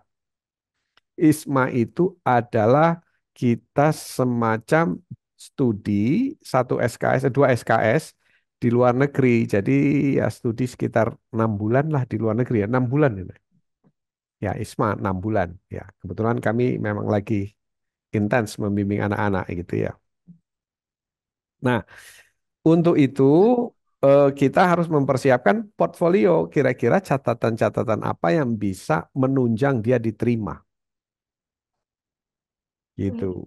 Seperti itu. Nah, tapi sebelum itu kakak harus eh, persiapan nanti ke uninya harus masuk. Nah, nanti nanti kita bicara itu ya, karena ayah berhasil kemarin memasukkan 2 anak ayah langsung sekali tes diterima. Itu jadi nggak pakai ngulang. Nanti ada rumusan-rumusannya ya. Nah, kalau nanti kakak ikut hubungan internasional, pertama pertama ya, nanti kakak harus ikut organisasi internasional. Nah, organisasi internasional itu ada MUNS, ada ISEC. Ya, ada Toastmaster. Jadi yang menghubungkan kita dengan relasi-relasi internasional. Jadi tadi ayah lupa ya, selain bahasa Inggris, kakak harus mulai cari pelatihan-pelatihan atau kursus public speaking. Pada dasarnya kakak udah pandai sekali, punya potensi di public speaking, tapi mau tidak mau harus diarahkan di teknik-teknik yang sifatnya profesional. Misalnya, kayak orang bisa berenang, tapi dia harus kursus renang. Kalau enggak, dia nggak akan juara lomba nanti. Ya. Nah, seperti itu. Nah, ada dua. Yang pertama itu kursus public speaking. Yang kedua, kita ikut organisasi internasional, di mana di situ dipaksa untuk memberikan banyak presentasi. Nah, kalau ISEC itu rata-rata masih di Indonesia putarannya dan antar kampus. Kegiatannya dari kampus ke kampus. Jadi kakak betul-betul Inggrisnya itu harus fluent. Ya, benar-benar lancar dalam memberikan presentasi. Jadi kalau misalnya nanti mau latihan bahasa Inggris fluent, kalau bisa kursus bahasa Inggrisnya ambil yang lebih banyak speaking daripada grammar. Seperti itu. Jadi ya public speaking ikut karena public speaking kelas itu nggak lama, Kak, paling 3 bulan gitu ya. Tapi kalau bahasa Inggris kan harus rutin kecuali kalau kakak bersekolah di yang bilingual. Seperti itu. Terus nanti kalau sudah ambil jurusan apa namanya kalau udah ambil jurusan HI harus ikut organisasi internasional. Nah, yang ayah tahu dari anak-anak itu baru ISEC. Kemudian nanti di semester 4 itu ada yang namanya ISMA. ISMA itu juga portfolio. Jadi portfolio untuk kakak dapat beasiswa S2. Kan kita asumsinya nanti kakak pasti dapat S1-nya ya. Nanti S1-nya bagaimana biar dapat, ayah bahas nanti. Nah, jadi untuk S2-nya itu kakak pertama punya catatan ISEC. Nah, kalau punya catatan ISEC sampai kakak bisa jadi leader, ya leader area atau leader apa, itu sudah nanti sangat dipertimbangkan untuk dapat beasiswa. Seperti itu. Selain ISEC juga kakak ikut organisasi kampus gitu. Jadi di kampus juga kan ada organisasi. Jadi kakak ini nanti bakal aktif karena memang energinya kakak cukup besar ya untuk memimpin dan sebagainya. Jadi catatan-catatan itu harus kakak buat. Semester 4 ada ISMA. ISMA itu apa sih? ISMA itu pemerintah Indonesia memberikan program kesempatan anak semester 4 untuk belajar 1 semester di luar negeri, di negara yang mereka pilih. Nah, kalau anak saya kebetulan milihnya Singapura. Ya, dengan alasan dekat, lebih affordable lah ya. Karena kita tetap kan harus mengeluarkan biaya. Walaupun ISMA-nya itu sementara ditanggung pemerintah, tapi kan biaya operasional harian, kayak makan dan sebagainya kan kita sendiri yang orang tua yang support gitu. Nah, ISMA ini memberikan peluang catatan track record kita lagi buat dapat beasiswa. Jadi kita masuk di forum internasional, pernah studi di luar negeri selama 1 semester. Nanti dihitung 1 semester juga. Jadi kita sekolahnya di luar negeri atau belajarnya di luar negeri. Ini untuk membuka pengalaman internasional dan kakak nanti bisa kalau milihnya Singapura ya kakak bisa tahu oh Singapura kayak gini. Kenapa ayah arahkan ke Singapura? Karena Singapura itu adalah Western in Asia. Jadi ya negaranya udah seperti Barat, kemakmurannya, kerapihannya, disiplinnya, kemudian adanya di Asia atau Asia Tenggara. Nah, ini sangat dipertimbangkan kalau kita nanti studi di Singapura ikut ISMA dalam 1 semester. Kenapa? Karena kalau sampai kita bisa menembus ISMA, maka di catatan situ orang akan melihat kita kualifikasinya udah Singapura. Jadi Indonesianya sudah bagus, kualifikasi lokal, kemudian kualifikasi internasional atau regionalnya Singapura. Jadi kalau kakak punya pengalaman Singapura, kakak akan menembus studi misalnya di Eropa ya. Kalau yang bagus-bagus untuk hubungan internasional tuh kalau nggak di Belanda kan di Prancis. Nah, seperti itu. Itu nanti akan menjadi pertimbangan yang sangat dipertimbangkan. Nah, jadi kakak nanti eh, perlu benar-benar ini mengschedulkan harus segera dilaksanakan. Kemudian begini Kak, ada lagi pertimbangannya adalah IPK ya, IPK ya, IPK. Jadi IPK itu kalau bisa ya kita harus bagus karena itu salah satu yang dipertimbangkan untuk dapat beasiswa gitu. Jadi kalau IPK ini begini ya Kak ya, IPK itu nggak hanya hasil daripada kemampuan otak kita itu, tapi hasil bagaimana kita menyusun strategi studi. Ayah jadi mentornya anak-anak sekarang. Jadi mentornya anak ayah ya dalam studi. Jadi kalau dalam studi itu gini Kak, di kampus itu kita harus bisa membaca persoalan. Untuk bisa dapat IPK tinggi itu kan kita harus bagus di semua mata kuliah. Tapi permasalahannya, persoalannya nggak hanya di kita, tapi di dosen. Nah ini untuk informasi aja. Nggak semua dosen itu bagus.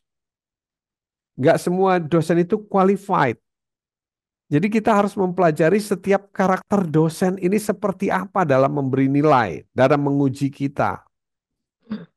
Dosen yang rajin ada, dosen yang qualified ada, yang nggak qualified juga ada.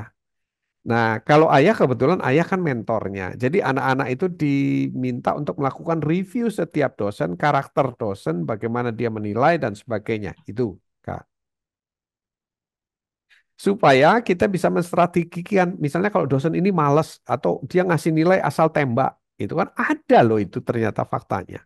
Iya. Dia males mereview hasil kerja mahasiswa, terus ya dikasih rata-rata sekian. Nah itu harus kita pelajari. Nah kemudian nanti untuk bisa mendapatkan nilai di jurusan H ini nanti akan banyak dibentuk tim-tim. Jadi kerjanya tuh lebih banyak membuat project, Kak, daripada belajar teori. Ada teorinya. Tapi proyeknya lebih banyak. Jadi nanti kakak akan dibuat tim. Jadi ada tim besar, ada tim kecil. Ini ceritanya anak saya aja karena kita terus diskusi.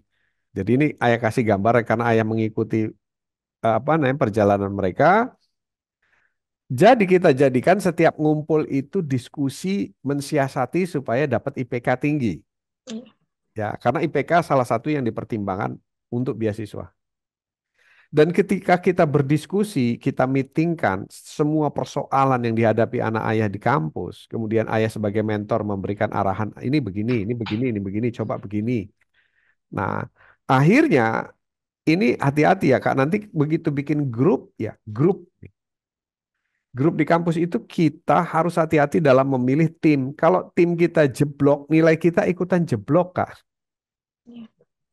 Jadi betul-betul dipilih anak-anak yang rajin, yang betul-betul disiplin dan sebagainya. Karena nilai kita dipengaruhi oleh tim. Jangan sampai kitanya rajin, merekanya enggak. Itu namanya gendong kalau bahasa anak saya. Iya. Gitu. Jadi dia nggak kerjain tugas, kita yang kerjain. Oh, capek. Dia dapat kebagian nilai. Nah, anak ayah ajarin untuk memimpin seperti kakak. Jadi dia jadi ketua timnya. Jadi kalau nggak ada yang ngumpulin, nah itu akan diberlakukan namanya reward and punishment ya. Gitu. Ada yang denda traktir makan, ada yang didenda uang kalau nggak ngerjain. Jadi Iya. anggaplah dia nggak ngerjain, tapi kita yang ngerjain jadi professional fee. Iya. Ya kayak gitu. Itu tim-tim kayak itu dibahas gitu. Jadi ada pemilihan teman juga. Jadi ayah tuh mengajari bahwa nanti kamu berteman jangan sembarangan. Harus ada ring satu. Ring satu itu yang pola tipenya kurang lebih sama-sama kita. yang saling mensupport. Terus ada ring 2. Ring 2 itu adalah tim-tim yang nanti akan kita suruh. Nah, kakak kan suka sama gitu ya. Yang akan menjadi supportingnya kita. Jadi kalau disuruh dia kerjakan dan bagus gitu. Nah, itu ring 2. Nah, kalau ring 3 itu ya cuma asal kenal aja di kampus. Biar kita nggak kelihatan sombong, Kak. Ya, jadi Ibu nanti bantu catat biar nanti punya rekodnya. Ring 1, ring 2 teman. Ini pengaruh, Kak, untuk dapat nilai. Ya, ketika kita salah pilih teman, nah ini anak ayah yang nomor 1 nilainya turun. Ya, kemudian yang nomor 2 itu nilainya naik. Semester kemarin dia itu cum laude. Semester sekarang itu summa cum laude. Jadi 3,9 IPK-nya. Sedangkan lulus cum laude itu kan kumpulan dari tiap semester, Kak. Gitu. Jadi kalau kakak bisa ngumpulkan, dicicil tiap semester cum laude, cum laude, cum laude, cum laude, di akhirnya summa cum laude, kakak bisa lulus summa cum laude. Nah, jadi kalau misalnya summa cum laude itu udah bisa dipastikan banyak dilirik pemberi beasiswa. Ya, jadi seperti itu Kak gambarannya.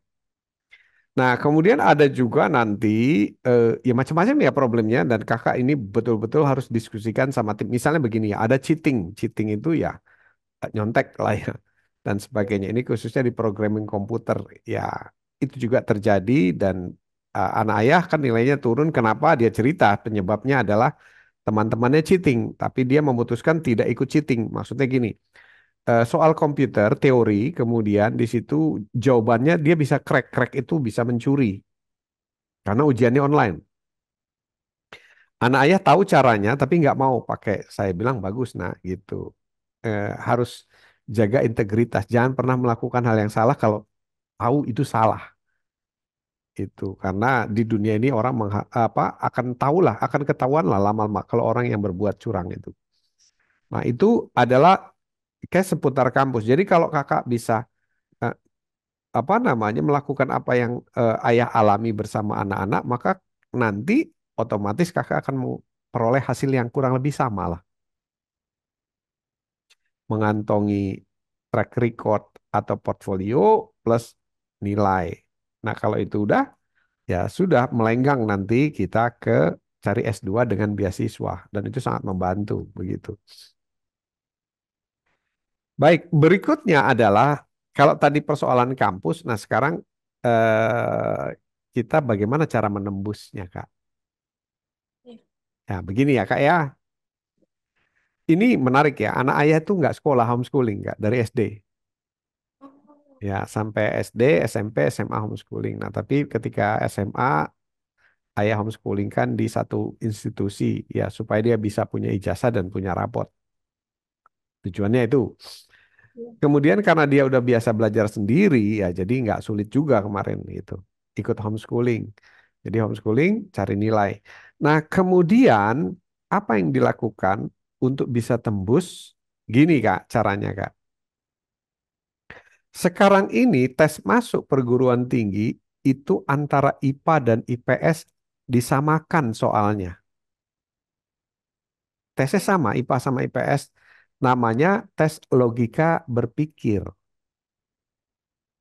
Jadi berpikir kritis, logis. Jadi beda sama dulu. Kalau dulu IPA sendiri ujiannya IPS sendiri. Enggak, sekarang enggak.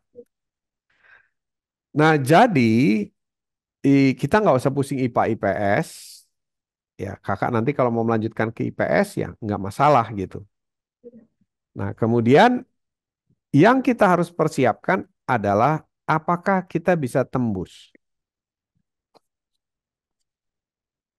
Pilihan eh, universitas kakak misalnya ya, pilihan universitas kakak itu adalah UI dan UGM. Oke. Nah, nanti kakak akan cari kira-kira rating skor masuk hubungan internasional UI berapa, UGM berapa gitu, Kak.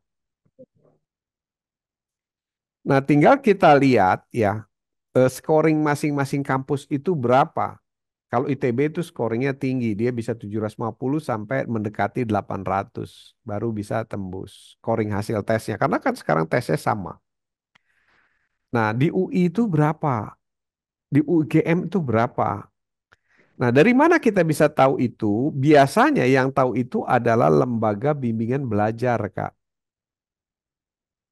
Nah, bimbel. Kebetulan ayah gunakan apa ya?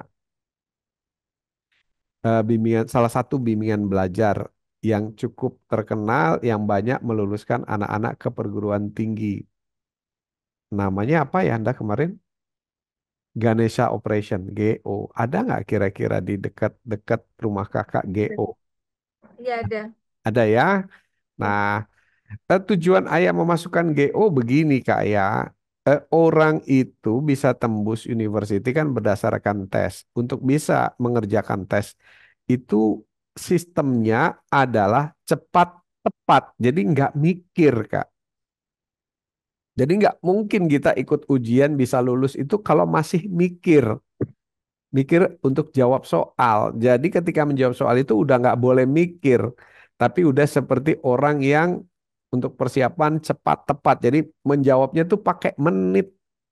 Satu soal itu ditarget cuma 2 sampai 3 menit, Kak. Kan pendek sekali ya dibanding soal. Nah, jadi Kakak harus bisa menjawab maksimal waktunya 3 menit per soal. Jadi mau tidak mau kita harus hafal bentuk soal. Kira-kira kalau soalnya seperti ini jawabannya apa? Kan tetap multiple choice gitu ya jawabannya. Nah, gunanya bimbel yang pertama adalah untuk melatih kita cara cepat menjawab soal. Jadi cepat dan tepat. Cepat tapi nggak tepat, nggak tembus. Tepat tapi nggak cepat, ketinggalan waktu. Nanti soalnya yang terjawab cuma sedikit. Sama juga scoringnya rendah. Nah, anak ayah itu sudah mulai dibimbelkan kira-kira 6 bulan menjelang UTBK. Tapi intensifnya itu 3 bulan menjelang UTBK. Nanti kira-kira 1 bulan menjelang UTBK itu ada yang namanya trial test. Jadi tes untuk menguji scoring kita ada di mana pencapaiannya. Di antara 650 sampai 750 itu. Apakah udah lebih dari 650 atau sudah di 700?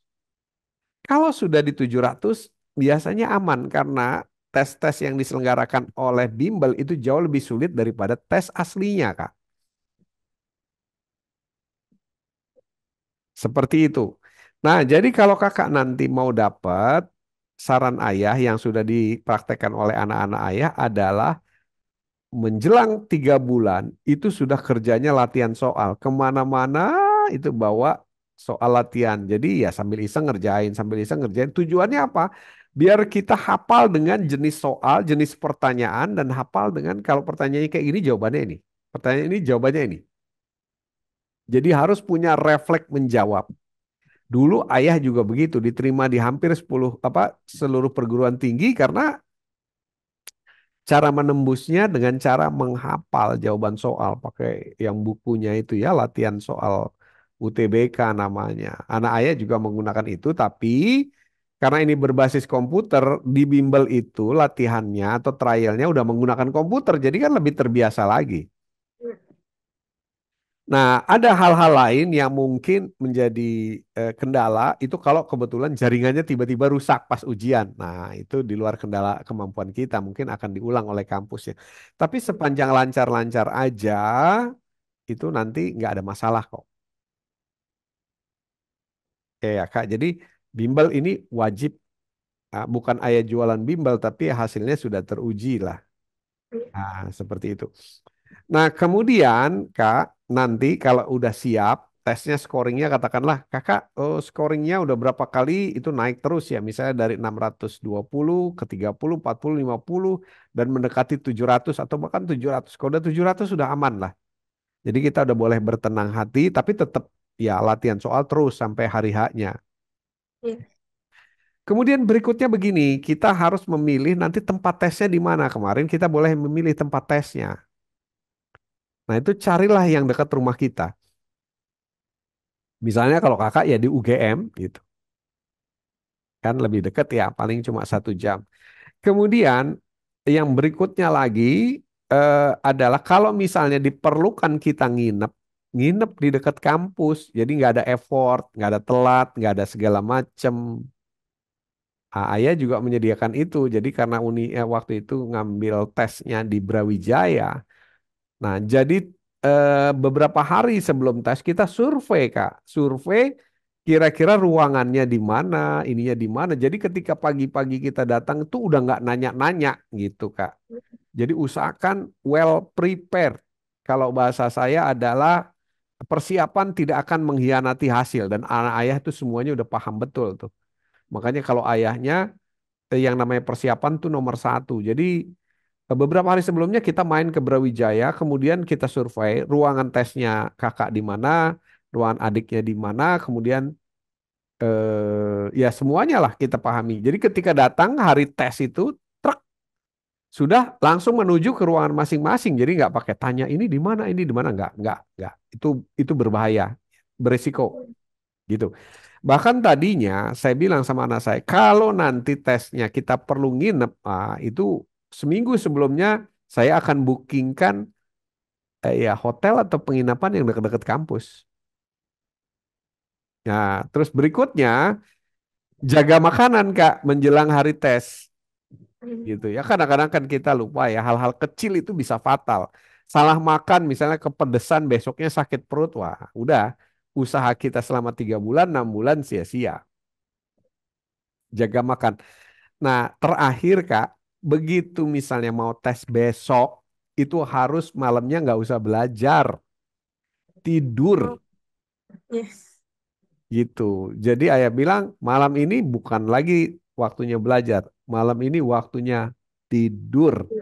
Jadi ketika besok pagi bangun, kamu semua dalam keadaan fresh. Nah, itu tesnya bisa sehari, bisa 2 hari Kak. Tergantung nanti ya, masing-masing jurusan beda-beda. Nah, nanti anak-anak yang ikut UTBK atau tes ini kan akan diterima di kampus di jurusan yang sama. Nah, kakak harus ingat, nanti kalau pilih tim, nah ini tips dari anak saya nih, kalau pilih tim, pilihlah anak-anak yang masuk jalur UTBK hasil tes.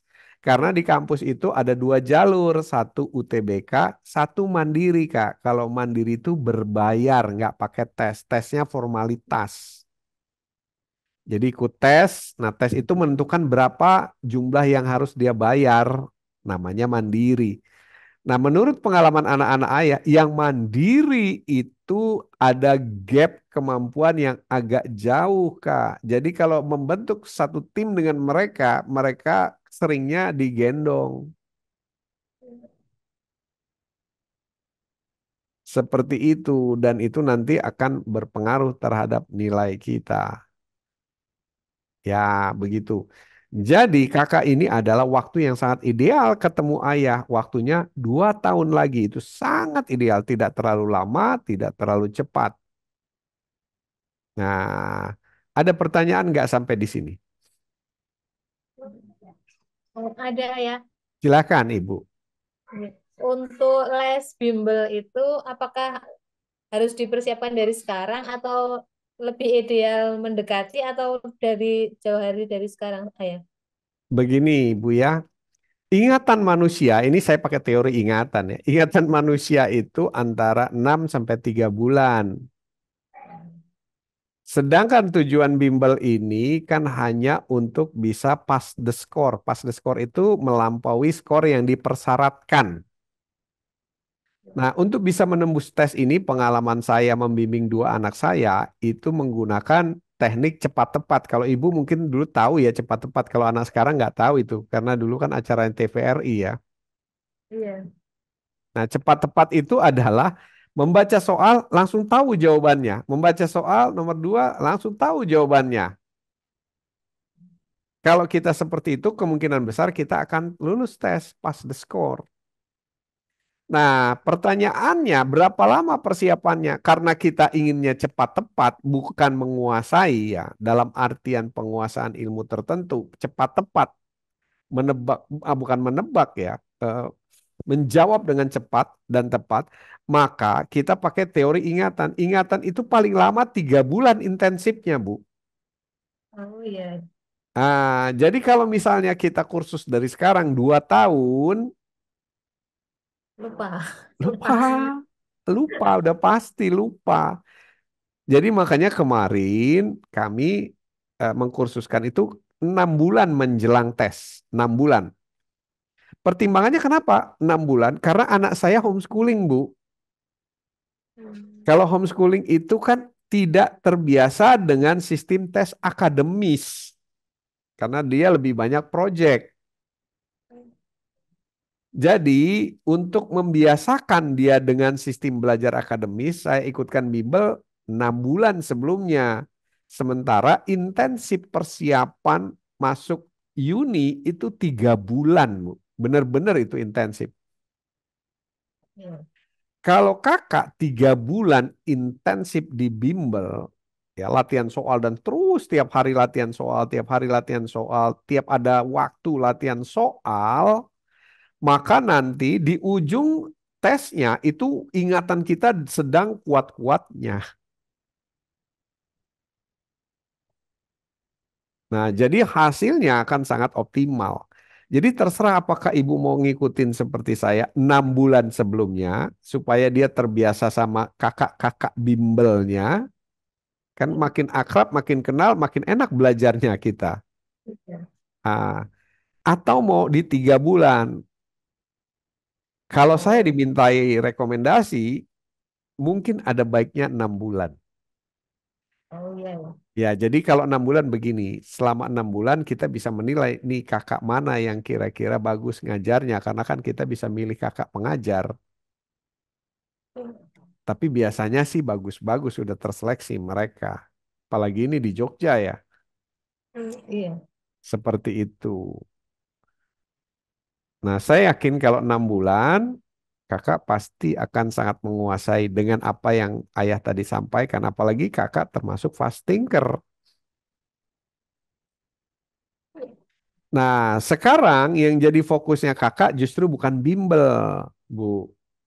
Iya. Kursus bahasa Inggris, Oh iya, iya. public speaking. Jadi kakak tuh waktunya disibukkan ke bahasa Inggris, public speaking, nanti nambah sendiri kalau mau Prancis kalau udah bahasa Inggrisnya lancar. Jadi ke hal-hal yang hubungannya dengan profesi kakak nanti, Oh iya. gitu.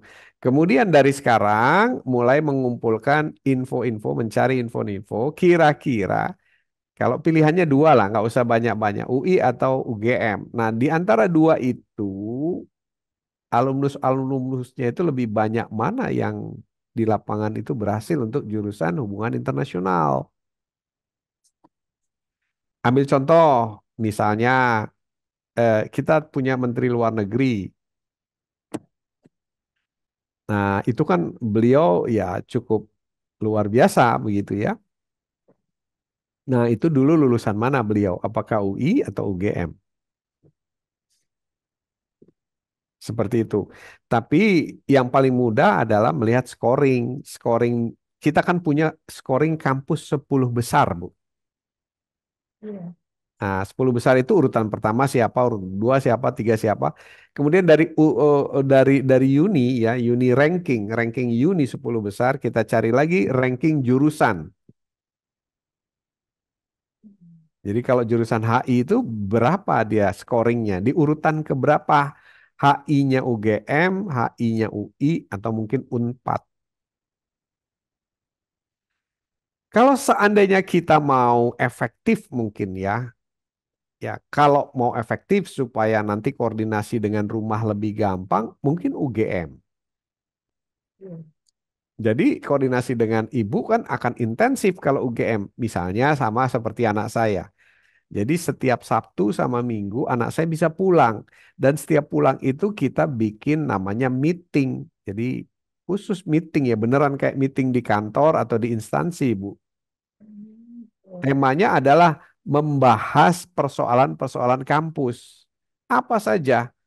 Persoalan dengan teman, persoalan dengan dosen, persoalan dengan macam-macam. Nanti kita bahas seperti layaknya di kantor, kita carikan solusi-solusinya apa. Kebetulan saya adalah eh, apa ya, pembicara parenting atau bidangnya adalah education. Jadi saya mementor mereka. Bahkan di semester 3 ini anak saya sudah mulai mementor teman-temannya di kampus. Saya katakan kenapa? Karena mereka belum tentu seberuntung kamu nak punya ayah yang bisa mementor. Jadi bantulah mereka di mentoring. Kakak ini tipenya juga tipe mentor gitu. Seperti itu. Kira-kira menjawab pertanyaannya, Bun?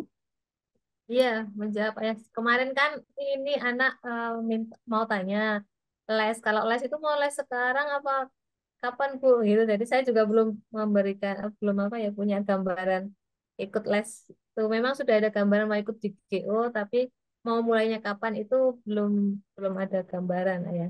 Gitu. Baik. GO itu kepentingannya, urgensinya hanya pass the score, masuk university. Jadi 6 bulan menurut saya sih cukup. Oh iya. Oke. Apalagi kakak kan sekolah, anak saya itu homeschooling gitu. Iya. Nah, terus berikutnya, yang urgent harus dikerjakan mulai sekarang, menurut saya bahasa Inggris. Nah, kalau misalnya kita mau efektif lagi nih, jadi sekali bayar dapat dua. Maka kursuslah bahasa Inggris, misalnya di IF.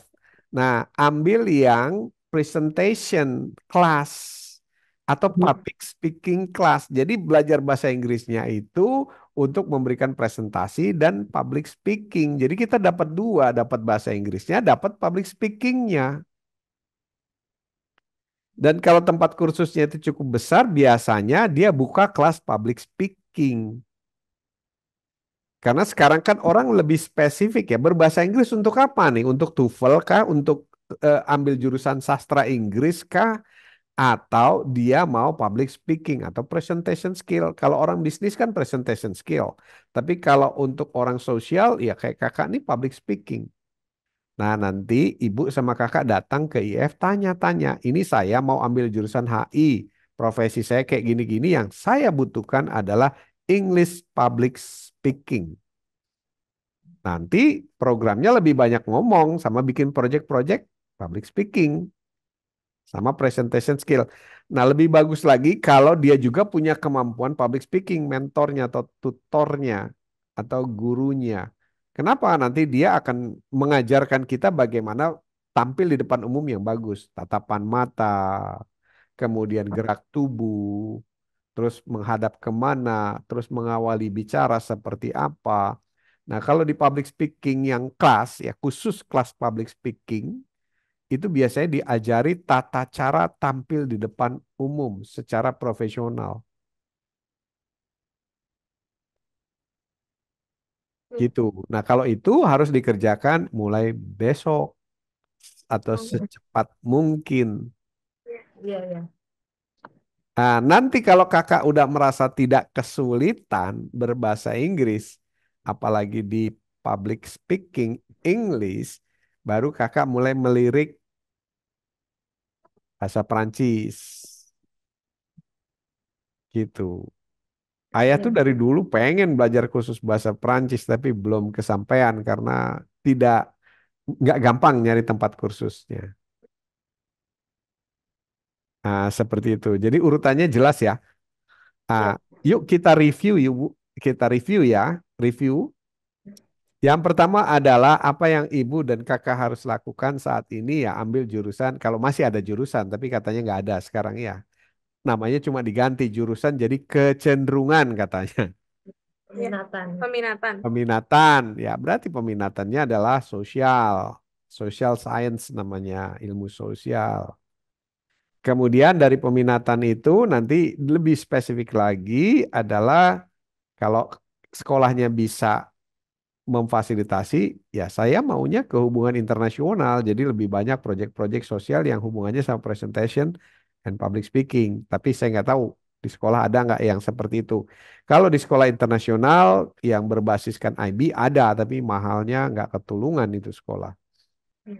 Tapi nggak apa-apa lah, kita nggak usah ke sana karena kakak udah punya talented bawaan lahir yang luar biasa gitu. Jadi tinggal dipoles. Ini urutan pertama itu. Terus yang kedua adalah ambil kursus bahasa Inggris as soon as possible gitu. Kemudian kalau udah dapat bahasa Inggris, refreshingnya piano. Jadi anggaplah piano tuh refreshing.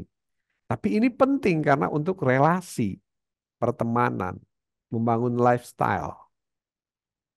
Baru yang ketiga adalah bahasa Prancis kalau mau nambah. Nah, seperti itu. Kemudian setelah menjalani itu, terus kakak nanti gini ya, ayah kan tadi membriefing bagaimana strategi di kampus. Nah, kakak sekarang mulai terapkan strategi di SMA nanti. Oh, iya. Jadi mulai mempelajari guru ini tipenya seperti apa, ngasih nilainya gimana, problem kita dengan dia apa. Terus kalau ada kerja-kerja kelompok, kakak udah mulai harus mencari orang-orang yang jangan asal dapat gitu. Makanya saya bilang sama anak saya, ini semester ini boleh milih kelompok nggak? Boleh ayah. Wah udah, pilih udah. Udah kah? Udah ayah kita udah saling memilih kok katanya. Dia juga milih kita milih dia gitu. Yang enggak tertolak gitu. Biasanya nanti dia nyisip-nyisip ke siapa. Ya nggak apa-apa. Bukan kita nggak peduli, tapi ini kan masalahnya ya strategi ya. Gitu. Jadi kakak udah mulai terapkan besok di SMA. Nanti supaya ketika masuk kampus udah biasa gitu. Kayak gitu. Baru nanti kira-kira 6 bulan. Kalau Bunda sendiri atau kalau Ibu sendiri kira-kira lebih serak kemana? Ke UGM atau UI? Feeling aja, Bu. Ke UGM. Kakak? Oke. Apa? Ke UGM. Oh, UGM juga sih. Ya udah. Berarti kita fokus saja lah, Bu ya. UGM. Iya. Karena ayah juga, Pak ayah. Saya waktu itu juga sama anak saya gini. Nggak usah milih dua-dua, pilih satu aja. Nanti kalau pilih dua, itu kamu nggak fokus. Pilih satu. Nah, dua karena di formnya itu boleh milih dua ya. Dua itu asal ngisi aja lah yang kedua. Tapi fokusnya tetap satu. Gitu. Jadi pilihannya nanti kakak harus UGM di depan ya. Iya. Karena pilihan pertama itu akan jadi priority. Nah, pilihan keduanya UI lah. Jadi ya karena kesempatannya harus ngisi dua ya diisi dua lah. UGM. Dan saya setuju kalau UGM karena koordinasi dengan rumahnya lebih gampang. Jadi nggak mungkin sukses itu anak kita sendirian di kampus tanpa mentoring, Bu. Kan sedikit banyak ibu punya pengalaman. Iya. Dan kalau ibu misalnya bingung, nanti bisa kontak saya lewat WA. Kan kita akan tetap keep in touch ya. Sampai kakak sukses. Iya. Iya. Nah, seperti itu. Jadi sudah, kalau gitu ibu bantu cari info-info tentang UGM, kapan penerimaan mahasiswanya, gimana tesnya. Nah, kalau kakak cari scoringnya. Iya. Ya, tapi biasanya scoring itu nanti ketika 6 bulan kita tes di bimbel akan dikasih tahu itu. Iya. Iya. Seperti itu. Nah, gimana? Lebih jelas sekarang? Iya, jelas saya. Jelas ya. Jelas ya. Kalau Iya. menurut ibu pernah nggak nonton YouTube saya tentang pembimbingan ini? Belum pernah ya. Oh, belum pernah ya. Iya. Kalau menurut ibu, pembimbingan ini rasanya lebih membantu nggak daripada kita otodidak sendiri? Sangat membantu karena kemarin tuh seperti buta dan takut salah memilih untuk anak gitu loh. Kalau sekarang jadi lebih yakin langkah-langkah dan apa yang harus disiapkan itu sudah sudah kelihatan jalannya gitu. Jadi kita bisa fokus di sana dan mengabaikan yang kira-kira tidak penting seperti itu yang nanti Ya, biar lancar gitu ya. baik. Jadi buat orang tua sangat membantu ya. Iya. Kalau buat kakak, Ya, membantu banget. Jadi jadi tahu eh, jadi tahu jelas arahnya mau kemana. Jadi buat persiapan di apa namanya pelajarannya itu juga lebih tahu gitu. Lebih matang ya, nah ya persiapannya ya. Ya, Ya. lebih prepare, lebih pede, lebih yakin, lebih fokus ya, nah ya. Ya, kalau misalnya ini membantu, boleh nggak kira-kira ya, ini terserah kakak sama ibu ya, ini benar-benar kalau boleh katakan boleh, kalau nggak apa-apa gitu ya. Boleh nggak misalnya proses ini kita tampilkan di YouTube guna menginspirasi anak-anak yang lagi kebingungan nyari jurusan, orang tua yang juga sama bingungnya, supaya mereka nggak tersasar. Gimana menurut kakak? Boleh ya, sangat boleh. Ya. Sangat boleh. Baik, terima kasih banyak kalau Ya. begitu.